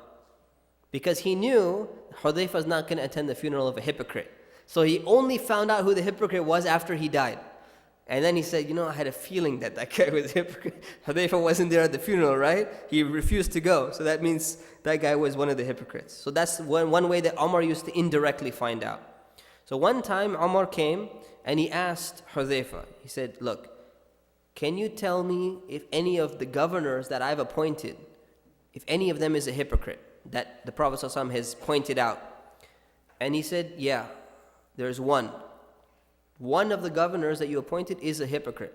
So what does that tell you? It tells you that even Umar, being a strict man and everything, you cannot always find out who is and who isn't. You cannot always find out, who's sincere and who's not. So even Umar, with his strictness, had appointed one of the hypocrites as the governors of one of the regions. So he asked him, say, who? He said, I'm not going to tell you. I cannot tell you. So Umar thought about it. He figured it out, and he got rid of that guy. All right, and he went back and checked with Hudhayfa. He said, is he gone? He said, yeah, the guy's gone. All right, he said, do I still have any hypocrite governors? He says, no, not anymore. So Umar knew. He figured out. He said, I had a feeling that guy might be the one. So he got rid of him. So Hudhayfa, he used to fight in the battles against the Persians. He fought in a lot of battles, but he was fighting in the battles against the Persians, and he's the one who actually took charge at the battle of Nahawand when Nu'man ibn Muqarrin actually fell, because he was the commander. He fell. Hudhayfa took charge of the army, and they attained victory. And was this like a small battle or an important battle? Very important battle, right? So Hudhayfa was also the governor of Kufa and the governor of Al-Madain. And when he was the governor, when he came to Al-Madain, Al-Madain used to be what kind of city? Yeah, I know, Ctesiphon, but it was the capital of the Persian Empire, right? So when he came to Al-Madain, the people of the city were shocked when he entered the city as the new governor. Why? Because they saw this simple man, scrawny looking, right, sitting on a donkey, walking in, eating a loaf of bread, and he's got some salt, he's putting some salt and he's eating some bread. Now imagine the people of the capital of the Persian Empire. You remember from the last history class, the jeweled carpets and all this stuff, and this guy's walking in as, I'm the new leader of this area, right? Completely different. So that he walked in, and they waited for him to give his inaugural address. And he started speaking. And when he started speaking, he gave a long speech, and he started by saying, beware of the places of fitna, of tribulations. And then he explained himself. He says, the places of fitna are the doors of the rulers where people lie and they praise him for qualities that he does not possess. So for Hudhayfa, the worst thing, because he knew about hypocrites, he was watching the hypocrites of Medina for the Prophet all the time. So the characteristic that he hated the most was hypocrisy. You can imagine how much he hated it. So his first thing he wants to tell the people of the city that he's going to be governing, I don't want to see any hypocrisy at my door. I don't want to be praised with any fake comments. Or if you want to get close to me, don't even try and pull that stuff with me. Right? So he makes this announcement to the people. It shows you what type of person he was. Another thing about Hudhayfa, which is not mentioned in the book, he's almost most of the hadith about fitan, or about like fitnas, like challenges and trials that the Muslim community will face, he narrated most of those hadiths, because he used to focus on trying to figure out all the negative things from the Prophet ﷺ so that he could guard himself against it.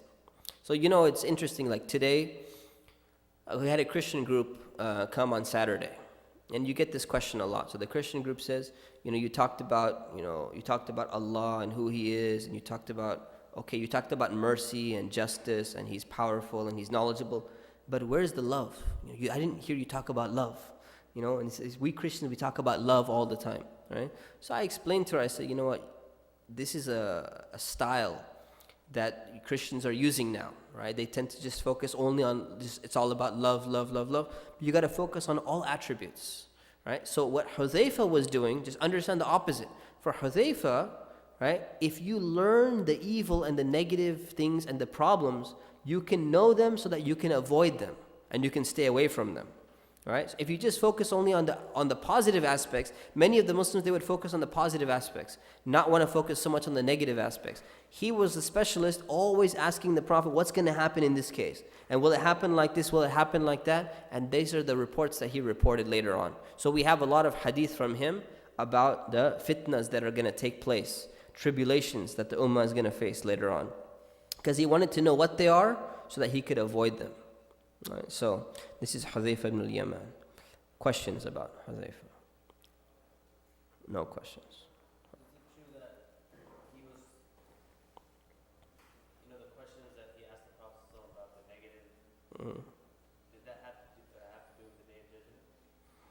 Like the signs of the Yeah, a lot of them are about like signs of the Day of Judgment and stuff like that. And other things, even non-signs. Like my community is going to go through this test and this trial. And this. All right, Ja'far ibn Abi Talib. Ja'far was what was he? He was the son of Abu Talib. Abu Talib was the uncle of the Prophet ﷺ. So he was a very noble man. Abu Talib was noble, had a special status in Quraysh, but he was one of the poor people. He was, even though he's a respected man, good lineage, he was not very wealthy compared to all the other brothers of his. So there was a drought one time, and the Prophet ﷺ, this is before Islam, the Prophet ﷺ decided that we need to help out our uncle, Abu Talib, who's the one who raised him, right? So he went to Abbas and he said, look, let's help out our Abbas's brother, let's help out my uncle and say, you know what, let's take one of his kids each and we'll raise them so he doesn't have so much to, handle, because there's a difficult times, right? There's not so much food, because a drought means a shortage of food and a shortage of other things as well. So the Prophet ﷺ and Khadija, they took Ali into their household, and Abbas took Ja'far. And he had another son named Aqil, and Abu Talib kept Aqil. And he said, as long as you leave the elder Aqil with me, you can take the other ones if you want to take care of them. So Ali grew up with the Prophet, and Ja'far grew up in the household of Abbas because his own father was not very wealthy and he needed some help. So Ja'far, used to resemble the Prophet ﷺ quite a bit because from the family lineage, so he resembled him. Ja'far married Asma bint Umays, and when he got married, he moved out on his own, started his own life. He was one of the people who accepted Islam very early on through Abu Bakr. So if you remember that when Abu Bakr accepted Islam, he immediately turned into like a dawah machine. Started going around and telling everybody about Islam, and a lot of people accepted through him, including some of the family members of the Prophet ﷺ. So you would expect the family members to go directly through the Prophet. Even Abu Bakr made it to some of the family members before the Prophet ﷺ could even get to them. So Ja'far was one of those people. But unfortunately, Ja'far was persecuted like the other Muslims. So he migrated with his wife to Abyssinia, and he was put in charge of the group while they were migrating. So he was considered the leader of the group. And we've already covered the details of the Abyssinia in the previous class. So just to give you an overview of what happened, is that the Quraysh, 2 ambassadors went, tried to convince Najashi to hand over the Muslims, presented some gifts, gave some propaganda against Islam. And that's when Ja'far ibn Abi Talib spoke in front of Najashi, the king, and explained Islam in such a beautiful way. We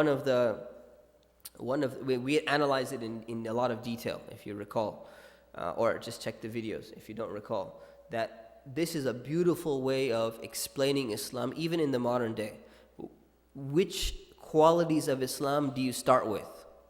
And when do you start to say why people are persecuting you, right? And how do you try to relate what you're going through to the person that you're actually talking to? Very, very wise speech. It's something that you should, go back and reflect upon again and think about how you can use the same approach in your life. So Ja'far explained Islam, and we know what happened. The Muslims were allowed to stay in Abyssinia under the protection of the king. So Ja'far and his wife stayed in Abyssinia for a very long time. And we talked about, recently that the people who were outside of Mecca were not obligated to move or migrate to Medina immediately. It was the people in Mecca who were obligated. So Ja'far migrated very late. He migrated 7 years after the migration, 7 years after the Hijrah, which means that he was living in Abyssinia this whole time. Right? Imagine what was going on. He's learning their language. He's living amongst Christians. Right? Completely different upbringing and worldview to living in Medina. But obviously he was in touch with the Prophet ﷺ with letters and stuff like that. So he decides finally to migrate to Medina. And when he migrates to Medina, this happened just after the expedition of Khaybar. So the expedition of Khaybar was one of the great victories for Islam, because there was one thing different about Khaybar compared to all the other battles and expeditions. What's the difference? All the other battles prior to Khaybar compared to Khaybar, what was the difference between them? The what? The wealth, right? Khaybar is a fertile place, a lot of wealth. So now this is the Muslims are going to be in good shape after Khaybar. It's very, very different compared to all the poverty that they've been suffering. So imagine the Prophet ﷺ is very happy now. The situation of the Ummah is changing. The promise of Allah that they're going to be successful and victorious is now starting to pan itself out. Right? This is all prior to the liberation of Mecca and everything. So the Prophet ﷺ is extremely happy. And he says, I don't know if I'm more happy about what happened in Khaybar or seeing Ja'far. Because Ja'far migrated right after Khaybar. So it shows you how beloved the Prophet ﷺ, or how beloved Ja'far is to the Prophet. So Abu Hurairah made a comment about Ja'far, which reveals some of his personality. He said, Ja'far was the best man towards us poor people. So, who's Abu Hurairah and what kind of life did he live? Extremely poor, right? Almost had no food to eat or nothing left, right? So, when Abu Hurairah is making a statement like this, he's talking from the ground, right? From the people who are undergoing the suffering. So he's not just speaking as like a third person commentator. He's the one who needed the help. So Abu Hurairah is saying, Ja'far, out of all the people, he's one of the best people towards us poor people. He always goes out of his way. He said, even if his own food had run out, he would at least send us a pot with some leftover butter and stuff like that, and we'd just lick up the pot completely. Even if he had no food at all for him, he would still send us something because he knew that we were starving as well. So this shows you Ja'far, one of the people who just goes out of his way, sacrificing his own hunger. Not the person who's, giving his, his clothes that he bought a year ago, and he decides he needs a new wardrobe now because the summer fashion has been replaced with the winter fashion. So we're going to give it in charity and feel good about yourself that you gave a lot of stuff in charity. Ja'far is the one who, he'll give you the shirt right off your back. If he sees that you don't have a shirt or whatever it may be. It doesn't matter if he doesn't have one. So that's the way that he was. A very, very generous man. So during the Battle of Mu'tah, or the expedition of Mu'tah, which was against who? Romans. So Zayd, which Zayd is this, by the way? Zayd was killed, who was the leader of the army. Who was the leader of the army? Zayd ibn Harith. Good. So Zayd ibn Haritha, he was killed in this battle. Right? And afterwards, Ja'far took control of the army, and Ja'far was also killed. And then a third person took control. Who was the third person? Anyone know? You don't need to know, but not Khalid. The third person. Khalid was the fourth person. Abdullah ibn Rawaha. Right? And what did Abdullah ibn Rawaha do? Before he entered, he was conflicted. Right? This is the story. Yeah. And he had a conversation with his soul. Okay, what else did he do? How did he... Cross his hands, and then he picked that's him, right? Abdullah ibn Rawaha? No. How did he... So, Abdullah ibn Rawaha helped somebody accept Islam? Abu Darda, right? Remember the story? Yeah, he broke the idol and all that. So that's Abdullah ibn Rawaha. So Abdullah ibn Rawaha died, and then Khalid ibn al-Walid took over. So Zayd was killed as second in command in this battle. We're not interested in Zayd. Ja'far was killed as second in command in this battle. And the Prophet ﷺ came and conveyed the news of Ja'far ibn Abi Talib's death to the family. And remember, this is their own family. So everyone was crying. Fatima was crying. This is a person who was very, very close to the Prophet ﷺ. So this is what we know about Ja'far ibn Abi Talib. Right, any questions? We have two more, we have one more. We have two more. Okay. Abu Sufyan ibn al-Harith. So Abu Sufyan, this is not Abu Sufyan ibn Harb. Okay. Abu Sufyan ibn al-Harith is a cousin of the Prophet ﷺ. Al-Harith was actually Abdullah's brother, right, which makes him a cousin of the Prophet ﷺ. So Abu Sufyan was actually the foster brother from Halima.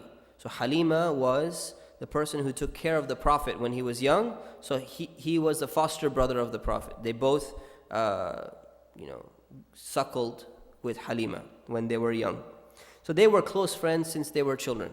They grew up, playing with each other and everything. So you'd expect them to have a good relationship, or at least be cordial with each other, right? But when revelation came down, the Prophet ﷺ declared Islam. Abu Sufyan became one of the worst enemies of the Prophet. Even though he grew up with him, even though they were childhood friends, even though 3 of his own brothers, Abu Sufyan's brothers, accepted Islam, he became one of the most hostile enemies of Islam. Right? So you wouldn't expect it, but he did. So he used to help tortured Muslims in Mecca. He's one of those people. He used to make poetry against Islam and making fun of the Prophet. So he would use his tongue against Islam. He fought in every single battle against the Muslims. In Battle of Badr, Battle of Uhud, Battle of Khandaq, in the trench, and all of that. So this is a guy who's extremely, extremely hostile against Islam. So before the liberation of Mecca, before the conquest of Mecca, Abu Sufyan started rethinking. He started panicking. He said, we've been fighting this man the whole time, and now it looks like the whole religion is taken over Arabia by storm, and this looks like this man is going to be successful.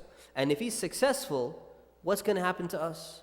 We're going to be lost. Our whole life is going to be ruined. Everything we've done in our life, everything we've worked for, all the money we made, everything is going to be to nothing. So he started panicking.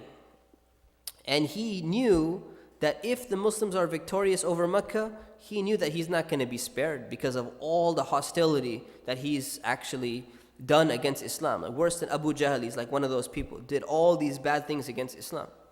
So finally his family convinced him that you need to give in now. You need to accept Islam in order for you to be saved. Right? After everything that you've done, it looks like Islam is going to be successful. And you knew the Prophet when you're growing up, so why don't you just become a Muslim? So he finally decided, he said, okay, I'm going to meet the Prophet, and I'm going to declare my Islam directly in front of him. But keep in mind, we don't know if he's fully sincere yet in his desire to accept Islam, or is it the type of Islam which means I can't beat you, so I'm going to join you type of Islam. So he goes to the Prophet ﷺ, and he's an intelligent man, so he goes and he covers his face so that none of the companions see him. Because if a companion sees him, they're going to kill him immediately. Because there's a battle going on. They're in a state of war. The Muslims are already on their way marching towards Mecca. So if you find one of the enemies of Islam who's been fighting you the whole time, and all of a sudden you're trying to walk into the enemy camp, what do you look like? Right? You're going to be taken out. So he covers his face so that nobody notices who he is. He goes into the Muslim camp, and he goes straight to the Prophet ﷺ, uncovers his face, and says, it's me. When the Prophet ﷺ saw him and recognized him, he turned his face away. So then Abu Sufyan tried to walk around and try to come back in front of his face. He said, it's Messenger of Allah, it's me, Prophet. I'm interested in accepting Islam now. Right? He hasn't revealed what he's there to do, but he's telling, look, I'm here, which means I want to talk, I want to do something. The Prophet ﷺ keeps turning his face away because he's not decided exactly what he's there for. Is he there to negotiate something? Is he there to do something else? And the Prophet ﷺ, if he's there to accept Islam, the Prophet wants to make sure he's not just one of these people who's giving in because of power. He wants to put him to the test.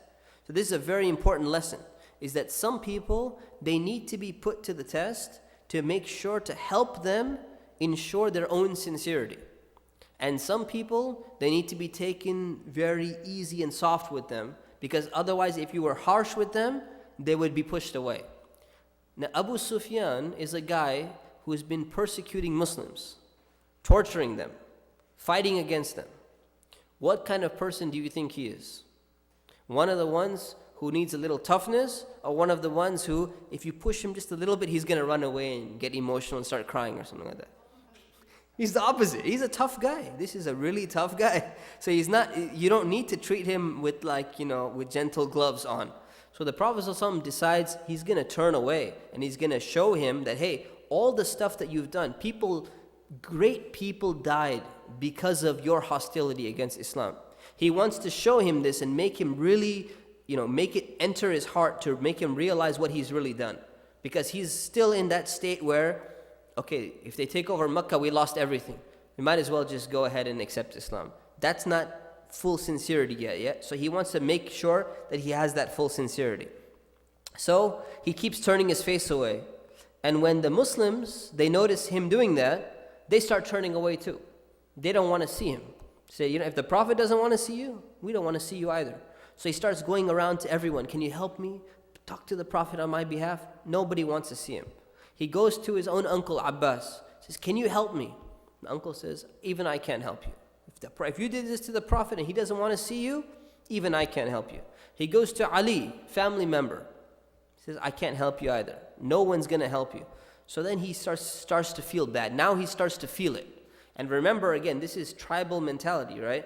If you're part of the tribe, you're part of the family, now you're ready to accept your Islam, but you want to prove your sincerity, you let the person prove themselves by ostracizing them and seeing if they still want to be part of this. They start to feel left out, and they want to be in.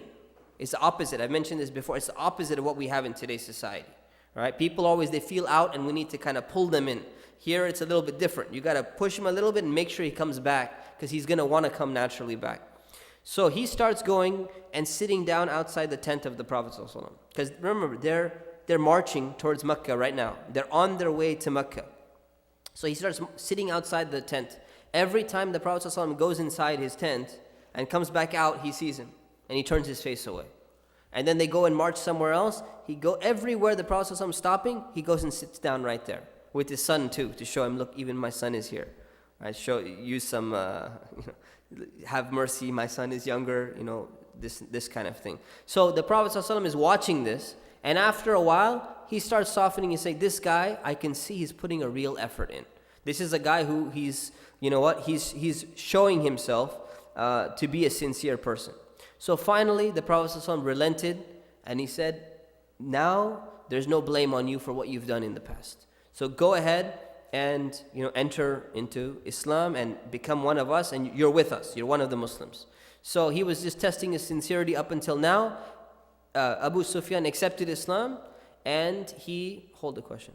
And he didn't just accept Islam, and the Prophet said, great, okay, now just follow us and do this and do that and help us do something. He wanted to make sure that he becomes a Muslim who's educated, not just a Muslim and just follows along the army or something like that, right? So he decides to choose Ali to teach him how to make wudu, how to pray, teach him the basics of Islam and all that stuff. Why do you think he chose Ali, by the way? One, it's his cousin, and two, Ali is knowledgeable about Islam, right? Obviously, right? So this shows you how to take care of new Muslims. Make sure to give them a proper education. It's not just that they're, okay, good, we accepted, we go along. Give them a good education. After he got the education, then he came back and he announced, to make sure that he was really serious about learning, he announced to the people, he said, tell the people that the messenger of God is pleased with Abu Sufyan, and now the people should be pleased with him too. So now you guys were all upset because the Prophet was upset with him. Now he's accepted Islam. I've seen him change his way, and he learned Islam. He's actually practicing now. So now everyone else should be happy with him too. So Abu Sufyan, he wanted to make amends for all the things that he's done in the past. So at the Battle of Hunain, he thought that this is his opportunity to actually make up for what he's done. So during the battle, if you remember the Battle of Hunain, it was a very difficult and a very difficult trial for the Muslims, because they had more or less soldiers. They had more soldiers. Yet, in the beginning, they were losing the battle. Some of the Muslims were even fleeing, and the Prophet ﷺ stayed there, in the midst of battle. So Abu Sufyan decided, this is my day that I'm going to prove myself. So he jumped down from his horse and he went straight next to the Prophet ﷺ, actually in front of the Prophet ﷺ, to protect him. And he fought that day where many of the companions were kind of moving to the back. They were getting afraid. He said, I'm going all out. Right? So this is his way of atoning for what he's done in the past. Right? A very good lesson that whatever you've done in the past, you make tawbah, you ask Allah for forgiveness, but also be motivated to do extra because of what you've done in the past, so that you do a little bit more extra work, because of what's happened. So this is Abu Sufyan. He says about himself that he never used to look at the Prophet ﷺ directly in the eye. He used to always look down in front of him out of respect and out of shame for all the hostility that he used to show. This is honor, this is really honor. He didn't have the nerve, he didn't have the, what's the right word? He couldn't stare at him in the eye anymore because he still felt bad for what he's done, even though it's been forgiven. Even though it's been forgiven. So the Muslims recognize that this is a changed man. He really is a changed man, and they used to report about him. He used to be the first person to enter the masjid, and he was the last person to leave the masjid.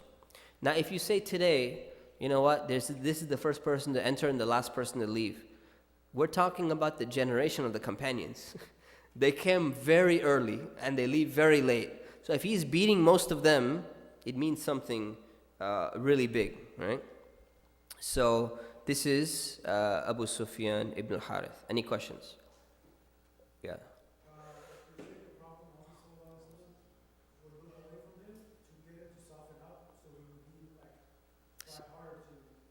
Exactly. So he would be more sincere in what he's doing.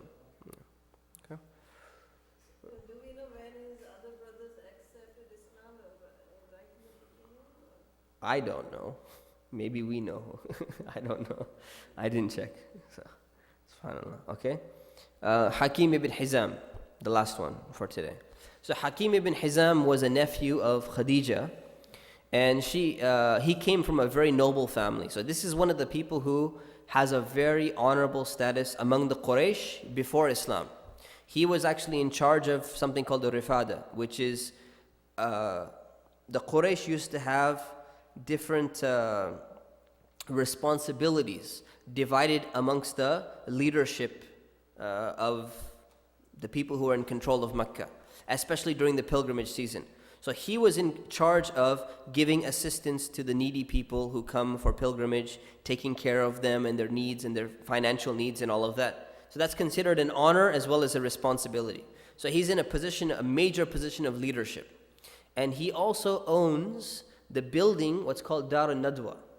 Dar al-Nadwa was the building where the Quraysh used to meet, and they hold all their gatherings since prior to the time of Islam. So it's been there for a very, very long time. So this is a historic building. Imagine owning this historic building. It means you're wealthy, number one. It means you're from the nobility, number two, and you have a lot of respect among the people if you're going to be owning a building like that. So he's a person who had a high status among the Quraysh. And when he grew up, he was actually a very close friend of the Prophet ﷺ, but he didn't accept Islam when the revelation came down. So Hakim actually fought in the Battle of Badr against the Muslims. And then he fought in the Battle of Uhud as well against them. And after the Battle of Uhud, he started thinking, he said, you know what? I'm only fighting because it's a tribal thing, right? I'm only doing this because I'm an honorable, noble person from the tribe. And the whole tribe decided to fight. So he's one of those people who kind of got swept into the whole, look, we're all doing this, so we're all in it together. It's like the whole nationalism type of thing, right? Either you support your country, either you're with us or you're against us. So he decided, to do that. After a while, he started thinking about it and said, you know what, why am I doing this? I'm doing this out of just tribalism. I am not actually against the Muslims. I'm not for them, but I'm not against them either. So he started to kind of waver, and he decided to make a vow, and he said, I'm not going to fight the Muslims again. But he kept on debating, should I accept Islam or should I not accept Islam? Right? So it was a thing that he realized later on in life. He says, the reason why I didn't accept Islam was because of blindly following my ancestors. I didn't want to go away from my Quraysh lineage. I came from such a noble family and all that. I didn't want to leave all that behind. So he realized that and he regretted that later on in life. So the Prophet, he always used to say that Hakim was one of the few people who's better. He's a better man than someone who should be committing shirk and associating partners.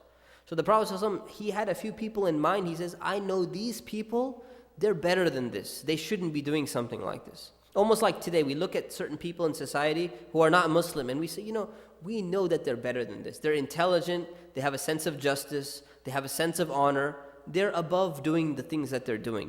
They would make perfect Muslims. You were just waiting for them to accept, right? Waiting for the declaration, right? Because they have all the Islamic values and characters in them. This was Hakim. So the Prophet ﷺ would say about Hakim ibn Hizam. He's got all the characteristics of Islam, he just hasn't accepted Islam yet. Right? So, shows you what the Prophet ﷺ thought about Hakim as well. So during the liberation of Mecca, the Prophet ﷺ declared Hakim ibn Hizam's home as a safe haven for anyone who goes and enters it, for a few reasons. Reason number one, Hakim ibn Hizam is a well-known, notable person. So when you announce to the people, it shows that you're giving respect and honor to the people of Mecca, right, who are in control of Mecca. Number two, people who are in authority like Hakim, they like authority in the sense they're used to being praised and being in a leadership position. See, if you humble them and put them in a lowly position, they're going to be less inclined to favor Islam because they feel like they're being dominated and all that. So the Prophet ﷺ decided to use a technique and a tactic to make them feel welcome and all that. He did the same thing with Abu Sufyan. Reason number three, how large do you think Hakim's home was? It's much larger than the average home, right? So it can fit a lot of people, so designate that as one of the safe spaces, right? So he decided finally to accept Islam after the conquest of Mecca. And after the battle of Hunayn was over, Hakim, who had fought in the battle of Hunayn, he asked the Prophet ﷺ for an extra share of wealth. So this is, keep in mind, many of the people who fought at Hunayn were new Muslims who recently accepted Islam, right? Either right before or right after the conquest of Mecca. So what you have is the Prophet ﷺ realized that, and he says his policy was we should be softer and more accommodating to the people who had just accepted Islam. So what did he do? He started giving more of the shares and more wealth after the battle was over to the people who are new Muslims, rather than the people who had been Muslim for a very long time. So Hakim was one of those people who asked for extra money. He said, can I get some extra? The Prophet ﷺ gave him extra. He gave him an extra share of wealth. But the Prophet ﷺ gave it to him, but he reminded him. He says, remember that wealth is attractive, it's alluring, but it's a test for you. So be careful. Right? And that's why you find that the hadith that we've covered in hadith class, where the Prophet ﷺ says the giving hand, the upper hand is better than the lower hand. Right? So the upper hand is the giving hand. The lower hand is the receiving hand. So he says the upper hand is better than the lower hand. It's narrated by Hakim ibn Hizam. So here's the thing. So it doesn't give you the whole context and background of the hadith in the sources like Bukhari or whatever sources they're in, right? So here's something that I would have liked to do, but we haven't really done it. But something that you'll learn. Now that you know the lives of the companions, when you see that this hadith, we studied this hadith without telling you who the narrator was, right? Now that you know the narrator is Hakim ibn Hizam, how does that make a difference than if it was Abu Huraira? Do you see the difference? What's the difference? Abu Huraira is poor, right? So it gives you the context now. Him saying it to Abu Huraira would be a completely different context from him saying it to a man like Hakim ibn Hizam, who owns a Dar al-Nadwa, comes from nobility, getting a ton of wealth from Hunayn. It's something different, right? So this is how we should actually be reading hadith as well, once we get to the advanced stage of studying hadith with their chains. Right? We should be able to, zoom in and look at these things. So Hakim was inspired by, Islam and by, the advice of the Prophet ﷺ. So he decided to sell the Dar al-Nadwa because, imagine for him, he says, we used to collaborate against Islam in this same place. And it reminded him of all the hostility that they've done against Islam, and it was done in the home that he owned, Dar al-Nadwa, in the building that he owned. So he decided, I'm going to sell this. It's a very expensive building because it's historic. Sold it for 100,000 dirhams, and he gave all the money in charity. So he became a very generous person. It said that when he went for pilgrimage, he slaughtered 100 camels. Then he went again, he freed 100 slaves. He went again, he sacrificed 1,000 sheep. He's a very wealthy man, but always giving and doing a lot of things. In fact, when Abu Bakr and Umar became Khalifa, during their leadership, he refused to accept the stipend that they were offering to the companions. He said, I'm not in need of it, and the Prophet ﷺ gave me advice not to accept things from other people. So I don't even want to accept this at all. So you see how people like Hakim changed their lives around because of the teachings of Islam. All right, any questions about this? Does Nadwa mean anything other than just that place? Because there is isn't there a school? That's where I went to school. Nadwa. But then why Nadwa means like a gathering or like a consortium, like a gathering, like a forum. Yeah, Nadwa means like a forum. So this place which is called Darun Nadwa, the place of the forum where we get together and meet. why would they name their school? Why would they name their school Nadwa? Because here he's selling this place just because it was used to plot against Islam. You mean why would he sell it, or why would the Indians name the school? That's not the only reason he's selling it. He wants to give something in charity.